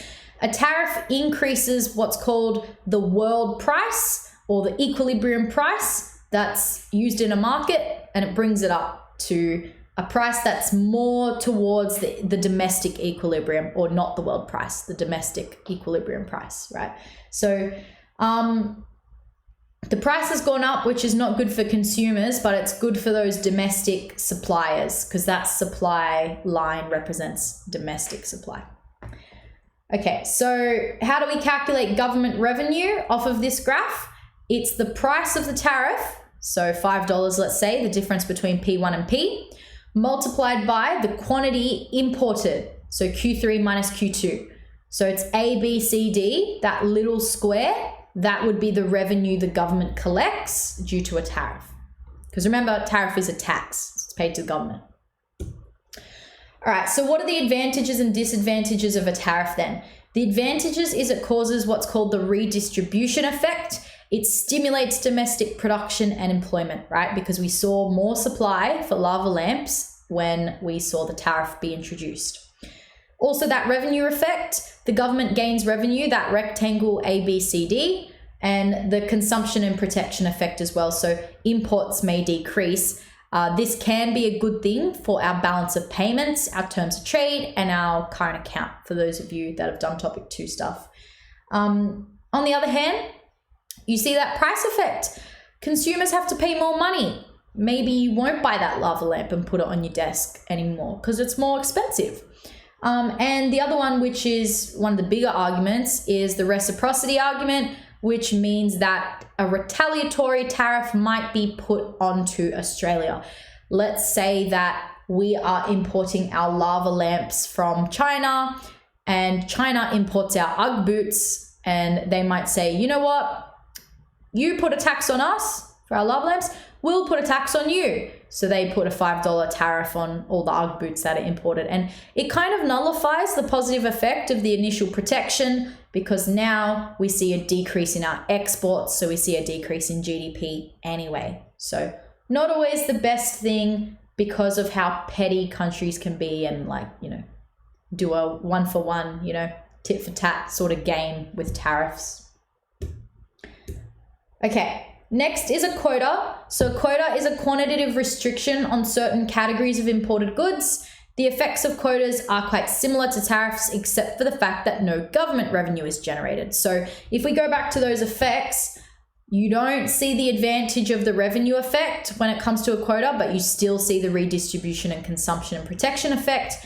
But on the other hand, sometimes governments aren't as retaliatory when you use a quota, just because it's not costing them money. It's more of a ban. Quotas are more popular with a straight up ban. So we have a quota of 0 for guns and illegal drugs, let's say. And that's pretty important because we don't want any to be imported, right?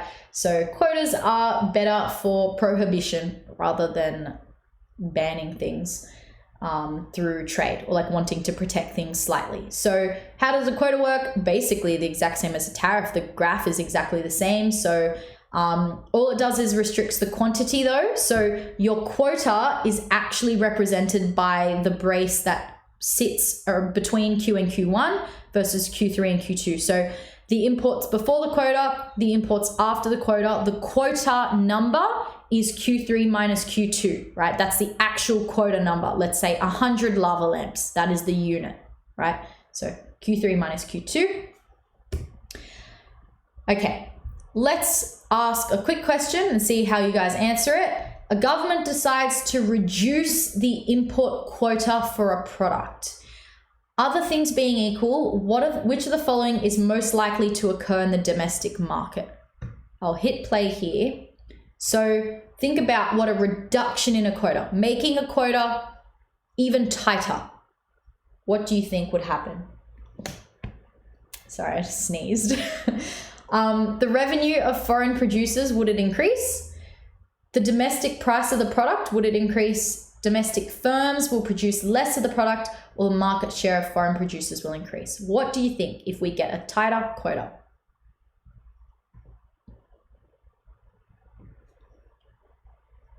Give you guys a minute.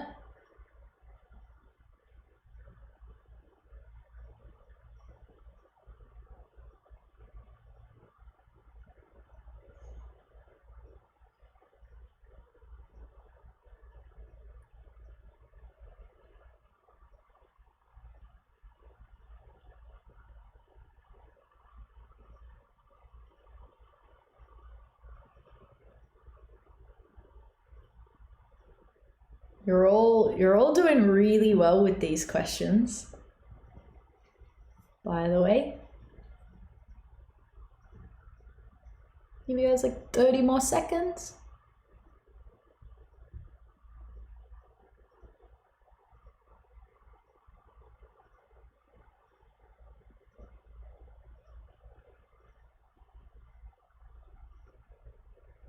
Okay, I'm gonna show the answer now.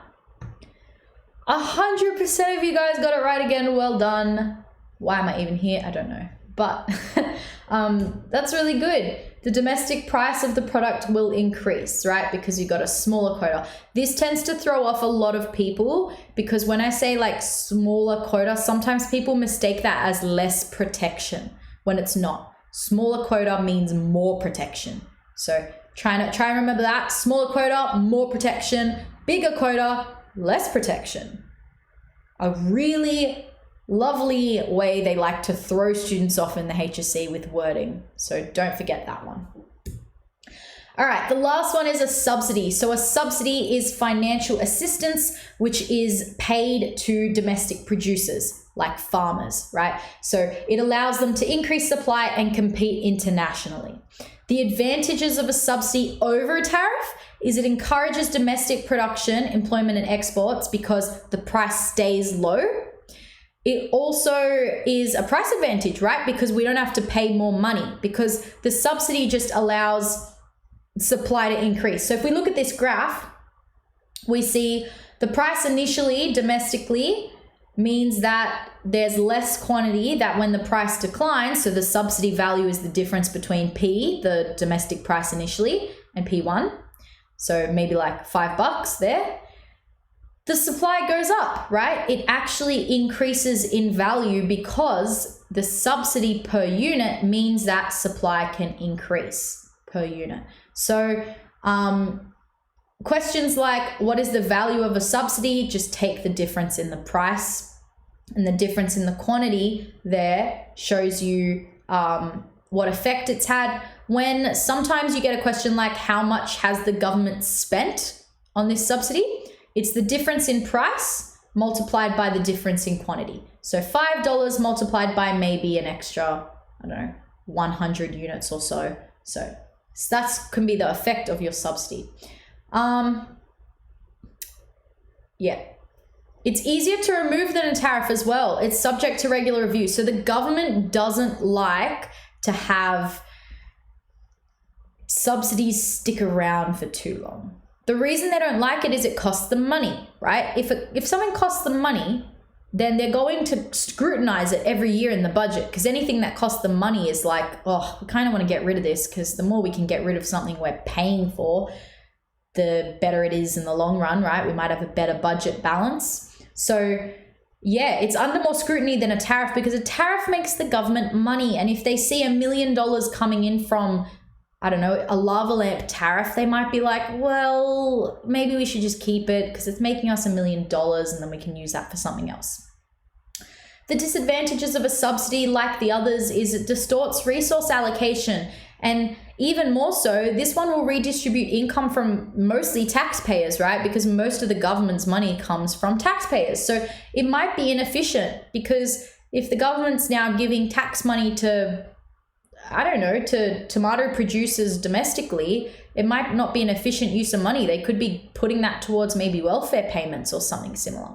So yeah, it might not be great. And it also has direct costs on government budgets instead of income. So can be not so good for the budget, but it is better overall in terms of, notice here, no retaliation. Countries do not tend to retaliate when you put a subsidy on your local produce. So can be a lot more peaceful of a form of protection.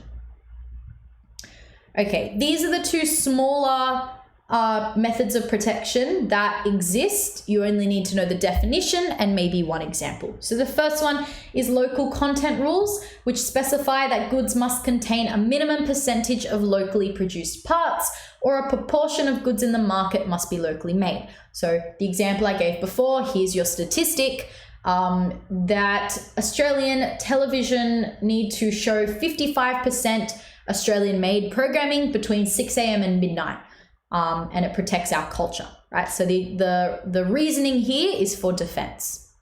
The second one is what's called export incentives. It gives domestic producers assistance like grants, loans, or technical advice to encourage businesses to penetrate global markets and expand their market share. So an example here is Austrade, their export market development grants. They reimburse exporters for costs related to the promotion of their exports into new markets. So a domestic business willing to break into maybe an international market like the US.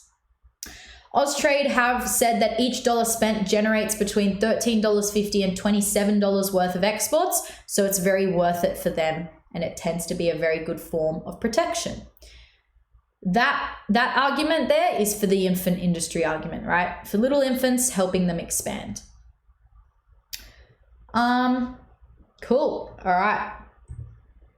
Then you've also got the effects of these protectionist policies. So there's some reasons why it's good, but these are now the reasons why it's not so good. So the first thing is it distorts resource allocation and the income distribution around the economy, right? So local industries will gain in the short term, but in the long term, they're going to be less efficient. And that's not good because we don't want to be spending money, aka like spending like subsidy money, for example, on industries that aren't as efficient. The second one is inflation. Inflation might go up because when you put a tariff on a good, you're artificially increasing its price. And when we have a price increase, sometimes we have inflation go up too. The next point is about economic growth. It might just be slower because of that inefficient use of resources. Maybe that money we used on the subsidy could have went somewhere else, more efficient.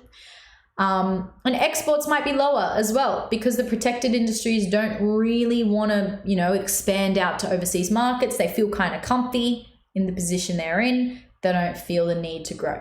So those can be some effects. If we consider the global economy, we also have some disadvantages there. So the first one is reduced access to markets. Usually, developing economies are the ones that are hurt most from protection, which is not very good. They might not be able to access advanced economies as easily. The next point is about international trade barriers. They tend to harm developing countries, which, they're exporting their agricultural products and some of their manufacturing goods. It makes for some inequality, right?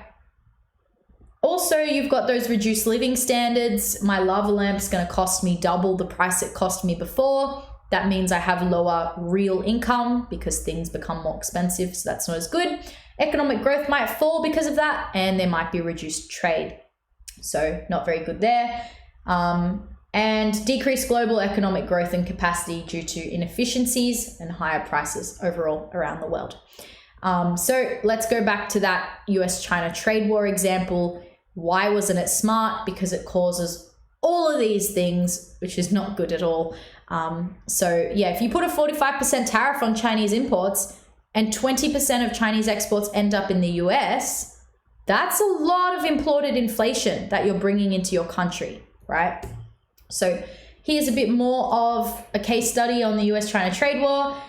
Donald Trump long accused China of unfair trading practices and intellectual property theft, some of which are exaggerated, others which weren't. And China long viewed America of attempting to curb its rise to global economic power. Just a bit of a cultural power dynamic weirdness there.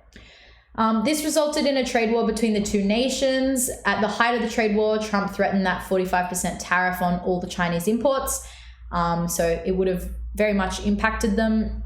They only reached about 10% of a tariff on $200 billion of Chinese imports, I believe, and China retaliated with 10% on $60 billion. So in the end, it didn't really work because it just resulted in a lot of retaliation from each side. Every time one side put tariffs up, the other side did the same.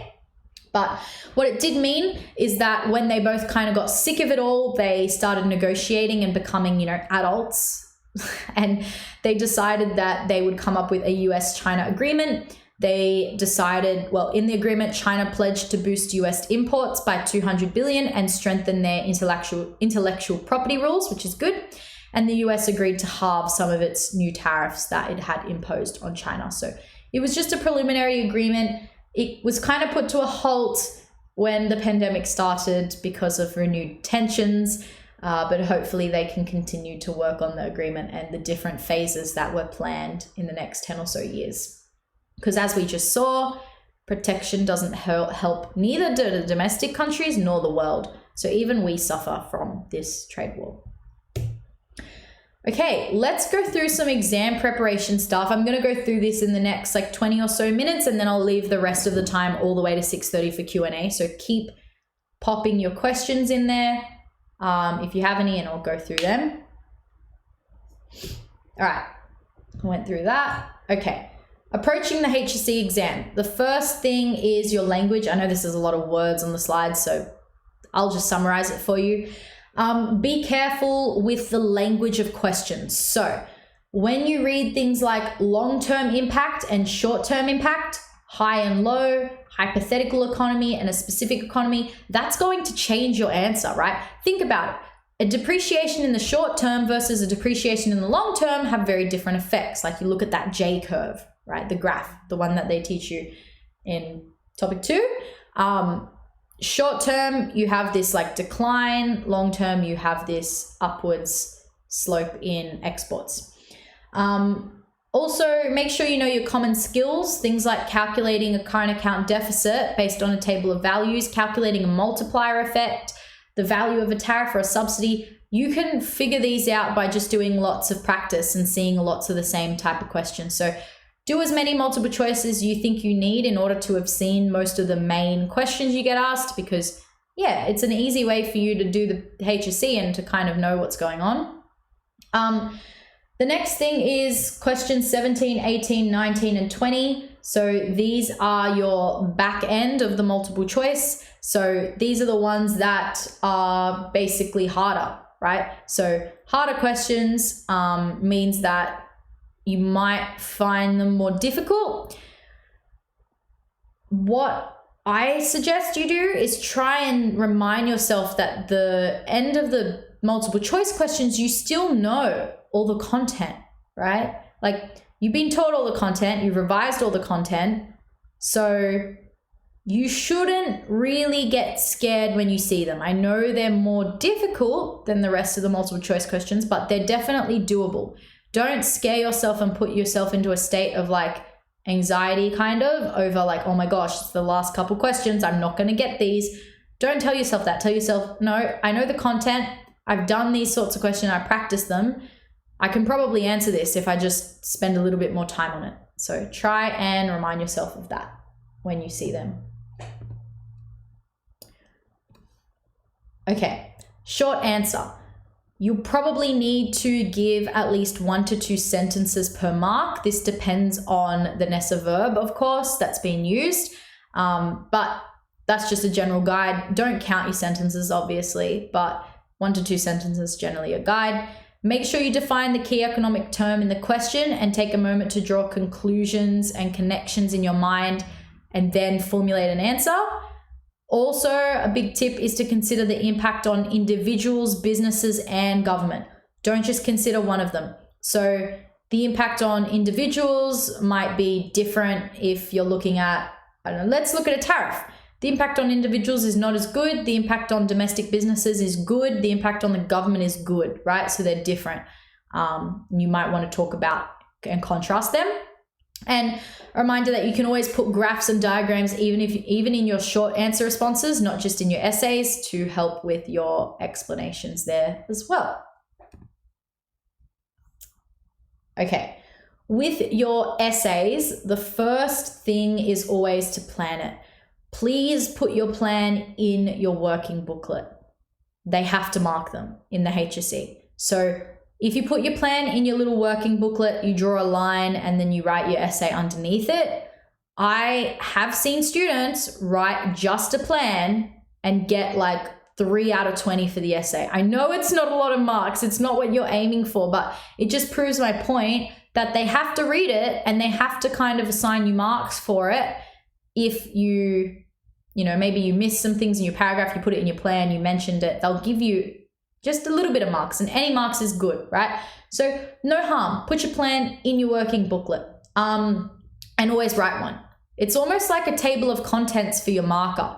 to kind of just look over and know what to expect in your essay, no harm in putting it in there, okay? Complex sentences aren't rewarded in economics. Definitions, syllabus terms, explanations, cause and effect language is. Don't get all Englishly and try and explain things with really long words. Markers don't appreciate it. Graphs, please put in graphs when you come across a topic that can be explained with a graph, like the J-curve graph I mentioned before, or the Phillips curve maybe when you're talking about the relationship between unemployment and inflation. It's always a good one. When you reference your graphs as well, label it. So call it something like figure 1 and then talk about it in your essay. So say like, as seen in figure 1, as unemployment moves towards 0, inflation increases exponentially. And this is because of XYZ. So you can just use it to explain some theory. Try to be succinct, but don't use any slang. So when you're describing something like, I don't know, like the dollar, movements in the dollar, don't say the dollar's increased or decreased. Please say the dollar either appreciated or depreciated, right? Because that's an economic term. The next point is super, super important. That's why it's in all caps. Everything you learn in economics is theory. It is not fact. What we teach you is not straight up fact. It is a human science, really. So we always hypothesize things will happen, but humans are unpredictable and sometimes silly, and we don't always do what maybe was predicted.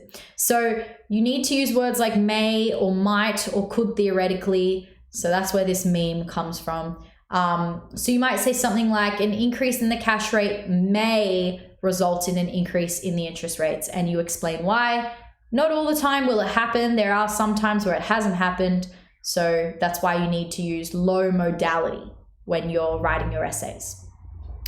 The next thing I've kind of briefly mentioned before the last break, but it's counter arguments. So if you've given me a point where you've 70% argued for a certain policy and then you are about to move on, don't move on just yet. Give me a 30% argument against the policy. Where might it not be suitable, right?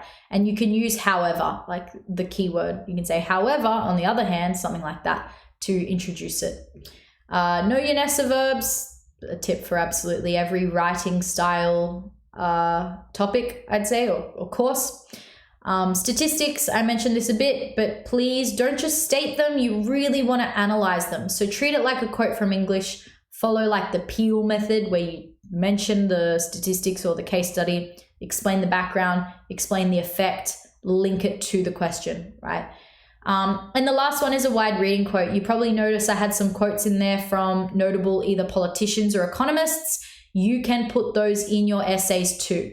So one of the most famous ones is one from Paul Keating, where he's talking about the reform of the Australian economy around the 90s, the microeconomic reform. And he says something like, Australia is a banana republic. We need to free this locked up economy, right? So many HSC economics students use that one when they're talking about microeconomic reform and when Australia transitioned and got rid of a lot of their protection. So that's perfectly fine and actually looked upon as like a very good thing to do in your essays, because when you quote experts to back up your theory, you're kind of validating yourself. It's like another way of putting a stat in instead of always just putting stats.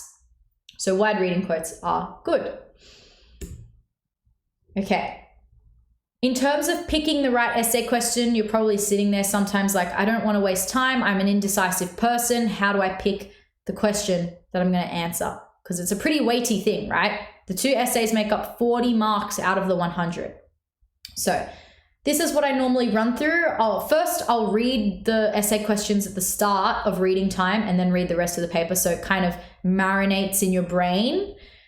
But what you want to think about is, what can you brainstorm the most ideas for? Which question? Which do you know more stats about maybe? Which do you find more interesting? This is the one I usually base my decision on. Which lends itself more towards our contemporary economic climate? Which one might be easier? This is a weak reason. And band 6 is which relies less on strict theory and more on analysis. I really like that one, because if you think you know a lot, if you have more of an opinion, more of a judgment on a certain essay question, 100% it's the way to go if you want to band 6, because you can add your judgment in there a lot more than the other question. So that's what I'd suggest. The other thing with essays I want to go through is integrating stimulus. So the stimulus essay is quite important. You need to treat it like a quote in English. Use it to back up your theory. You must reference it like probably at a minimum like 3 to 5 times throughout your essay, and use it as a guide for what you need to talk about. So if the stimulus has a date, you probably need to give stats from that range. So maybe it's dated as 2006 and it's from the Department of Foreign Trade, right? You might think, oh, maybe it's about the mining boom, right? And you might talk a bit more about the mining boom. So there's that. And yeah, that's probably my tips for the stimulus and integrating it. It's basically a hint. The stimulus is a hint for what you need to include in the essay. So don't overlook it. It's pretty important. This is just an example of how I would analyze one of these sort of essay questions. So this essay question is, assess the effectiveness of monetary policy to manage price stability and economic growth in Australia. So the main theory point I see there is monetary policy. So in the introduction, I would define monetary policy.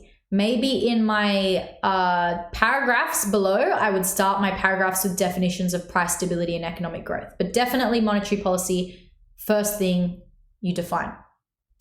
Assess the effectiveness asks for a judgment. So you need to judge the limitations and the benefits of monetary policy. So talk about how when monetary policy gets really low, like 0.1%, it's not very effective, right? Because there's not much more you can lower it by in order to help the economy grow. So it wasn't great during COVID, right? And then you might give the COVID example and you might give statistics and things like that. So you just got to make a judgment. Don't be afraid to say when things aren't so good or aren't working. Economic tools are very infallible. They don't always work. And sometimes the politicians behind them aren't the smartest or the brightest, or they're doing something with an ulterior motive. So you can always criticize them. Don't feel like, oh, I'm just a HSC student. No, you are someone who is an economist. You've learned all of this information over 2 years about economic theory and historical contexts of what's been good and what hasn't been so good. You can make just as good of a judgment on this sort of thing as the politicians can. So have a bit of confidence in it. And as long as you back up your judgments with maybe historical case study examples or quotes from economists that you've read in the news, you'll be absolutely okay. All right. So I recommend that you do a plan for some of these. You get these slides and the recording after the lecture finishes. So you can have a look at those. I want to go through some of the questions now though. So let me just approve some of these.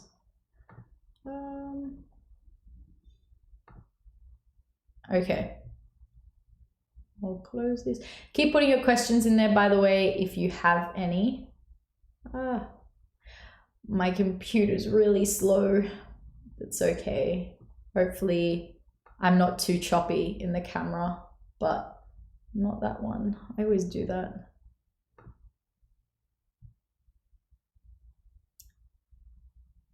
All right.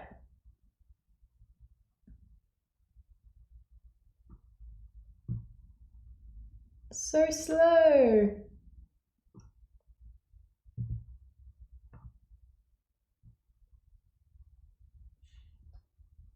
Just wait for it to load.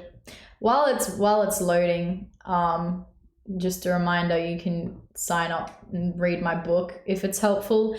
It has a lot more detailed explanations. So if you're sitting there and you're like, oh, I didn't like how she explained balance of payments in 3 minutes to me, I want a better explanation, check out the book because I explain it in 5 pages.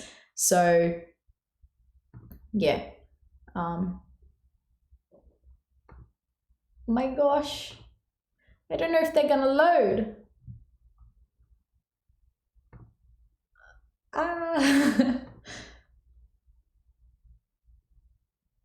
Okay, they're here. We're good. All right. First question is, for labor market microeconomic reforms, which policies would you choose? How would you continue relating it to aggregate supply in terms of theory? Okay, the first one that comes to mind is probably the Fair Work Act of 2009, because it introduced a whole bunch of protections for the labor market that didn't exist before it. You can also talk about when we had the more, what's it called? When we started reforming our labor market so that state-based jobs started to become fused with federal jobs in terms of their awards, we basically streamlined the way our labor market worked, and it was, I think, the federalization of the labor market, basically. So the labor market started to be, like, policies were more federal based. So there was less of the same stuff going on in every single state. It just became more efficient. That's probably the main one, and the Fair Work Act. But if you want to describe it in general terms, the way that our labor market became more efficient is people went from always just being on an award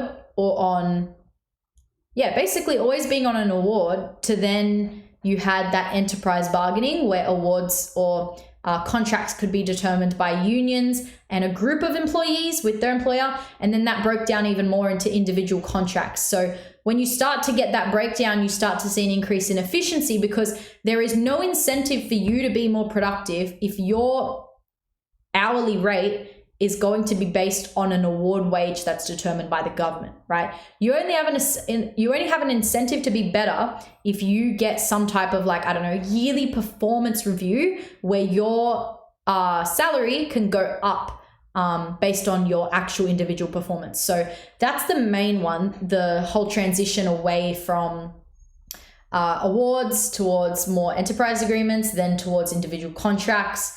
That is the way that we made our labor market more efficient, and efficiency always increases supply, right? The more efficient you are, the more output you have. So that's how you would link it to supply. That's probably the big thing that I would explain. I forget the actual law. I think there's one in like 1995 that covers that reform. But yeah, that's the main one I would talk about. You can talk about it as more of maybe a trend, even if you don't want to reference the actual laws themselves. So yeah, that's the big one. Do we need to know any prelim knowledge? So no, they won't examine you on your prelim content, but they do assume that you know, like things like what are your factors of production, like enterprise, land, labor, and capital. They expect you to know those. So yeah, basic fundamental knowledge, that's it. You don't need to know any of the others. I forget to always pin the question and then it moves away. This is okay. Okay, what's the difference between TNCs and MNCs? Nothing. They're actually the exact same thing. Textbooks just decide to call them different things for the sake of it. So yes, a TNC is an MNC, and that's it. Does aggregate supply equals K times the change in, okay. I think, do you mean the multiplier here? K being income times aggregate demand? No? Yes. Income equals K times aggregate demand is probably, yeah. I think you're talking about the multiplier. So I'll explain how the multiplier works now, because I think that's what you're talking about. So the multiplier is this phenomenon where you think about, if I was to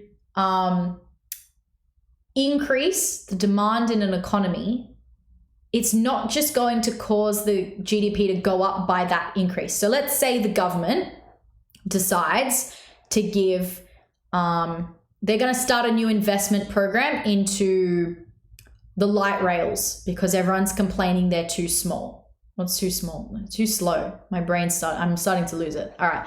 So light rails are too slow. The government's going to spend another $100 million on them.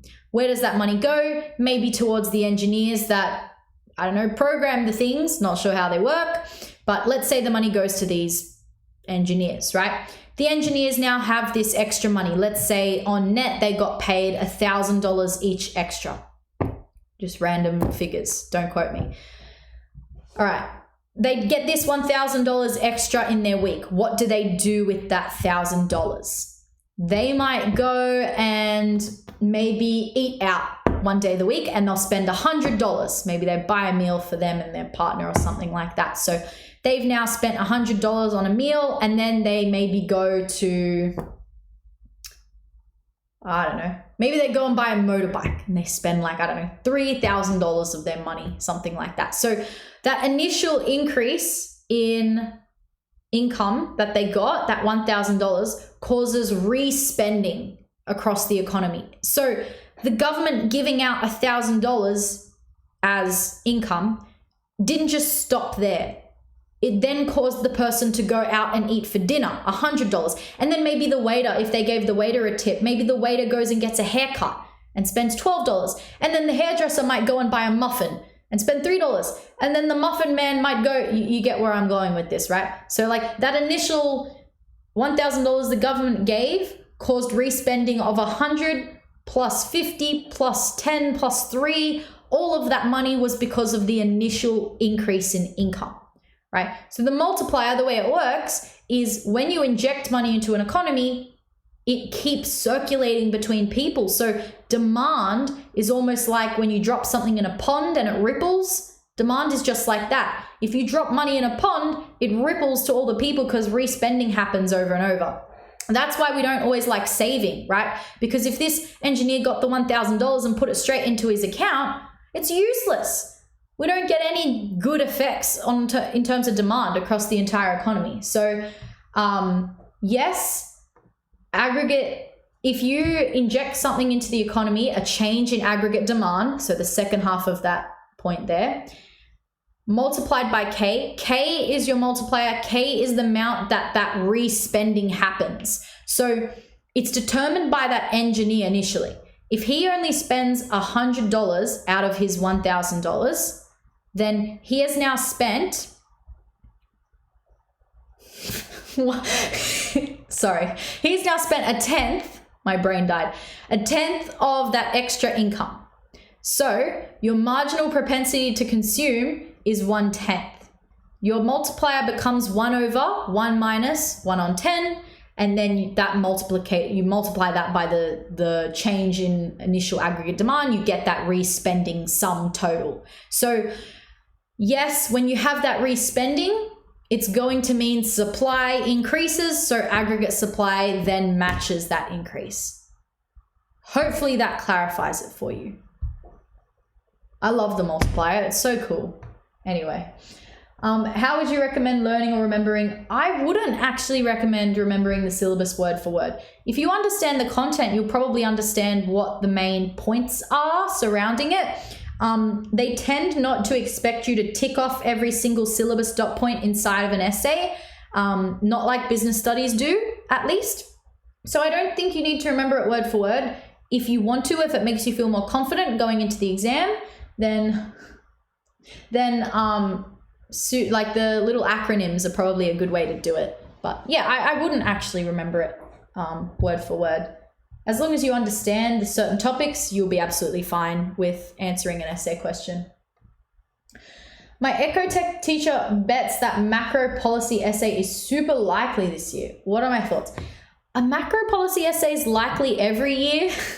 Like, it's not really a bold claim to make.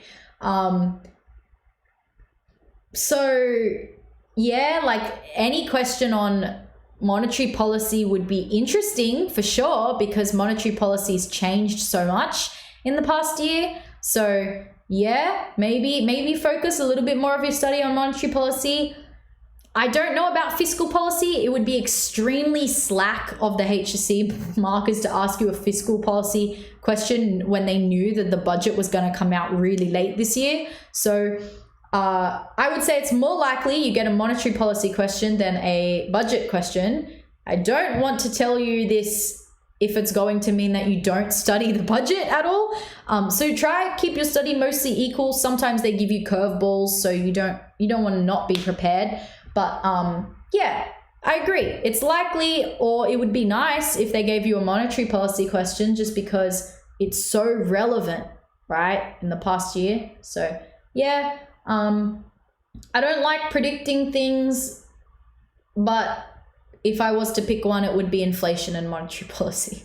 So yes, your teacher's probably betting okay. Although I wouldn't bet like all my money on it or anything. So like, depends how much you value your HSC, okay? So I'd bet maybe like $50 that it would be a monetary policy one. So take that what you will, right? Like, I'm not willing to risk a lot on that, but it's likely. I'd bet more than I'd bet on like a budget style or a micro style essay. So yeah. How many years of macro policies do we need to memorize for each period?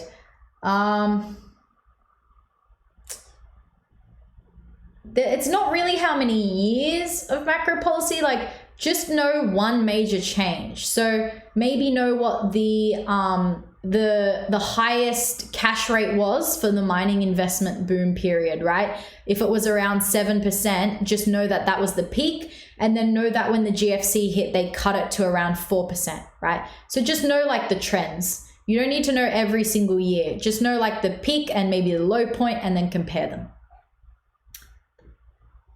In writing a labor market essay, can you use JobKeeper? Yes. Yep. As we define. Yep.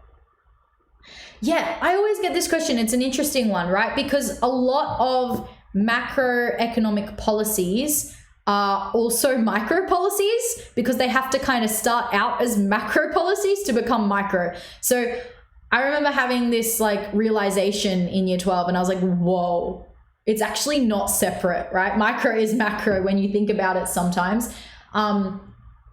I would argue that Job Trainer is more of the microeconomic one, because I think JobKeeper is pretty temporary. I don't know how long they're planning on keeping it for. If it's for a very long time period, then sure, it's micro. But if it's only for a short time period, it is more macro. But Job Trainer, the one where they're aiming to like retrain people and reform the labor market, that is definitely micro. So you can use Job Trainer if you're trying to find a more recent labor market policy. Labor also recently had this job summit thing. I didn't read into it too much, but I think it's where they were announcing some policies that they want to implement that are more micro focused. So maybe have a look into what happened at their job summit and see if there's any micro policies there that might be useful for you for your labor market essay. Yes, oh my goodness. Is it too risky to only prepare 3 essays? Absolutely. You might be asked an essay question from topic 1 or 2, and then what are you going to do? You've lost all your marks. So yeah, don't only prepare 3 essays. My goodness. If you understand the content for economics, then you should be able to answer a question without preparing essays. It's not like English. Like, you're talking to someone who prepared every single essay for English, right? So like, I'm all for the preparation. I'm all for the, memorizing the stuff. But in economics, it's so hard to predict what they're going to ask. Like, it's very unlikely that you're going to get it right if you predict it. So that's why I was only willing to bet $50, right? So I would prepare no essays. I'd just make sure I understand everything, and I'd write essay plans for basically every single syllabus topic, just so that you're kind of prepared for any of them, or you feel prepared at least. But don't memorize an essay, because more often than I haven't actually seen someone prepare an essay, go into the HSC and get a band 6. I don't want to scare you all, but I've tutored a lot of students, and anytime that they prepare essays, they don't tend to do as well as the students who just spent more time understanding the content and then applying it. So yeah, I would say don't prepare the essays. Tips for remembering content. This is hard, yeah. It depends on what you mean by remembering it. Like, if you mean by as you write, like remembering what you need to include. Before I answered any question that was more than like 6 marks, I actually wrote like almost a mini plan. I just wrote little dot points, probably like 3 to 5 words, not much at all, just a couple words around the question of what I wanted to include, because I was someone who definitely got ahead of myself and forgot stuff as I started writing and couldn't pace myself. So writing like 3 to 5 words of things you want to talk about before a 6-mark question can be pretty helpful, even a 4-mark question, because you can tick it off as you go, right? So I found that pretty useful when I was answering like those more difficult style questions. As a year 11, is PDL the best paragraph? I think you mean I don't know. I don't know what PDL is. So yeah, but if you're talking about like the point explanation style essay structure in English, there's so many different ways you can write an economics essay. I wouldn't say there's a general structure. The one I would tend to follow is you define a key term, explain the theory, give a case study example, explain the theory in terms of the case study example, and then maybe explain a policy that responds to it all, and then undercut your argument with a however statement. I kind of followed that structure. I'm not sure if that's similar to the one your teacher suggests, but yeah, I had friends who focused most of their essays, like 70% of their essay was all examples and things they had read, and then 30% was theory. I've seen people write a 70% theory essay and 30% examples. I probably tended more towards the theory supported by examples style, but there's all different ways you can get a band 6. What I'd recommend you do is go through and read some of the sample like band 6 style essays, and you'll see how different they are. There's no one structure that works. So I know that's probably like, oh, you're like, I just want one way to do it all, but the way that you find easiest to explain things is usually the answer. So experiment with the different styles and you'll probably find one that works most for you. Would this be relevant to a year 11? Yeah, I mean, I gave a very similar lecture on Wednesday for year 11s moving into year 12. The recording is up on this page, so you can go back and see it if you want to, but it's basically this lecture. It didn't change very much because it's topic 1 stuff anyway. So yeah, if you want to watch more of them, I have them on the ATAR Notes website. You can find my previous lectures there. So if you're bored these holidays and you want to, I don't know why, but if you would want to like binge watch all my lectures, I've had them up here since 2020. So there's a lot of content there if you want to go back and watch it. Yeah, that's basically it. Someone's also just added that JobKeeper finished in, yeah, there you go. So in most circumstances, the last payment was in 2022. If that's the case, this is definitely a macro policy and not a micro one. Job Trainer would be your micro one. So thanks for that person who Googled. Okay, cool. I think that's all the questions. Oh, okay, someone's just said, yeah. Point, define, explain, example, analyze, link. Yeah, that's kind of what I explained, right? Like you give a definition, you explain it, and then you give an example, you analyze it and link it. I would just add you need a counterpoint here. It's not, that's like going to get you a band 4 or band 5. You just need a bit of a counterpoint to your own argument, especially if it's asking you to make a judgment. So, yes, I would suggest you add a little bit more to this and maybe put a C on the end, pedalsic, don't know, and give a counter argument. Yeah. Any other questions you guys had? I have like 5 minutes or so. Otherwise, I'll just remind you again to use my code if you can.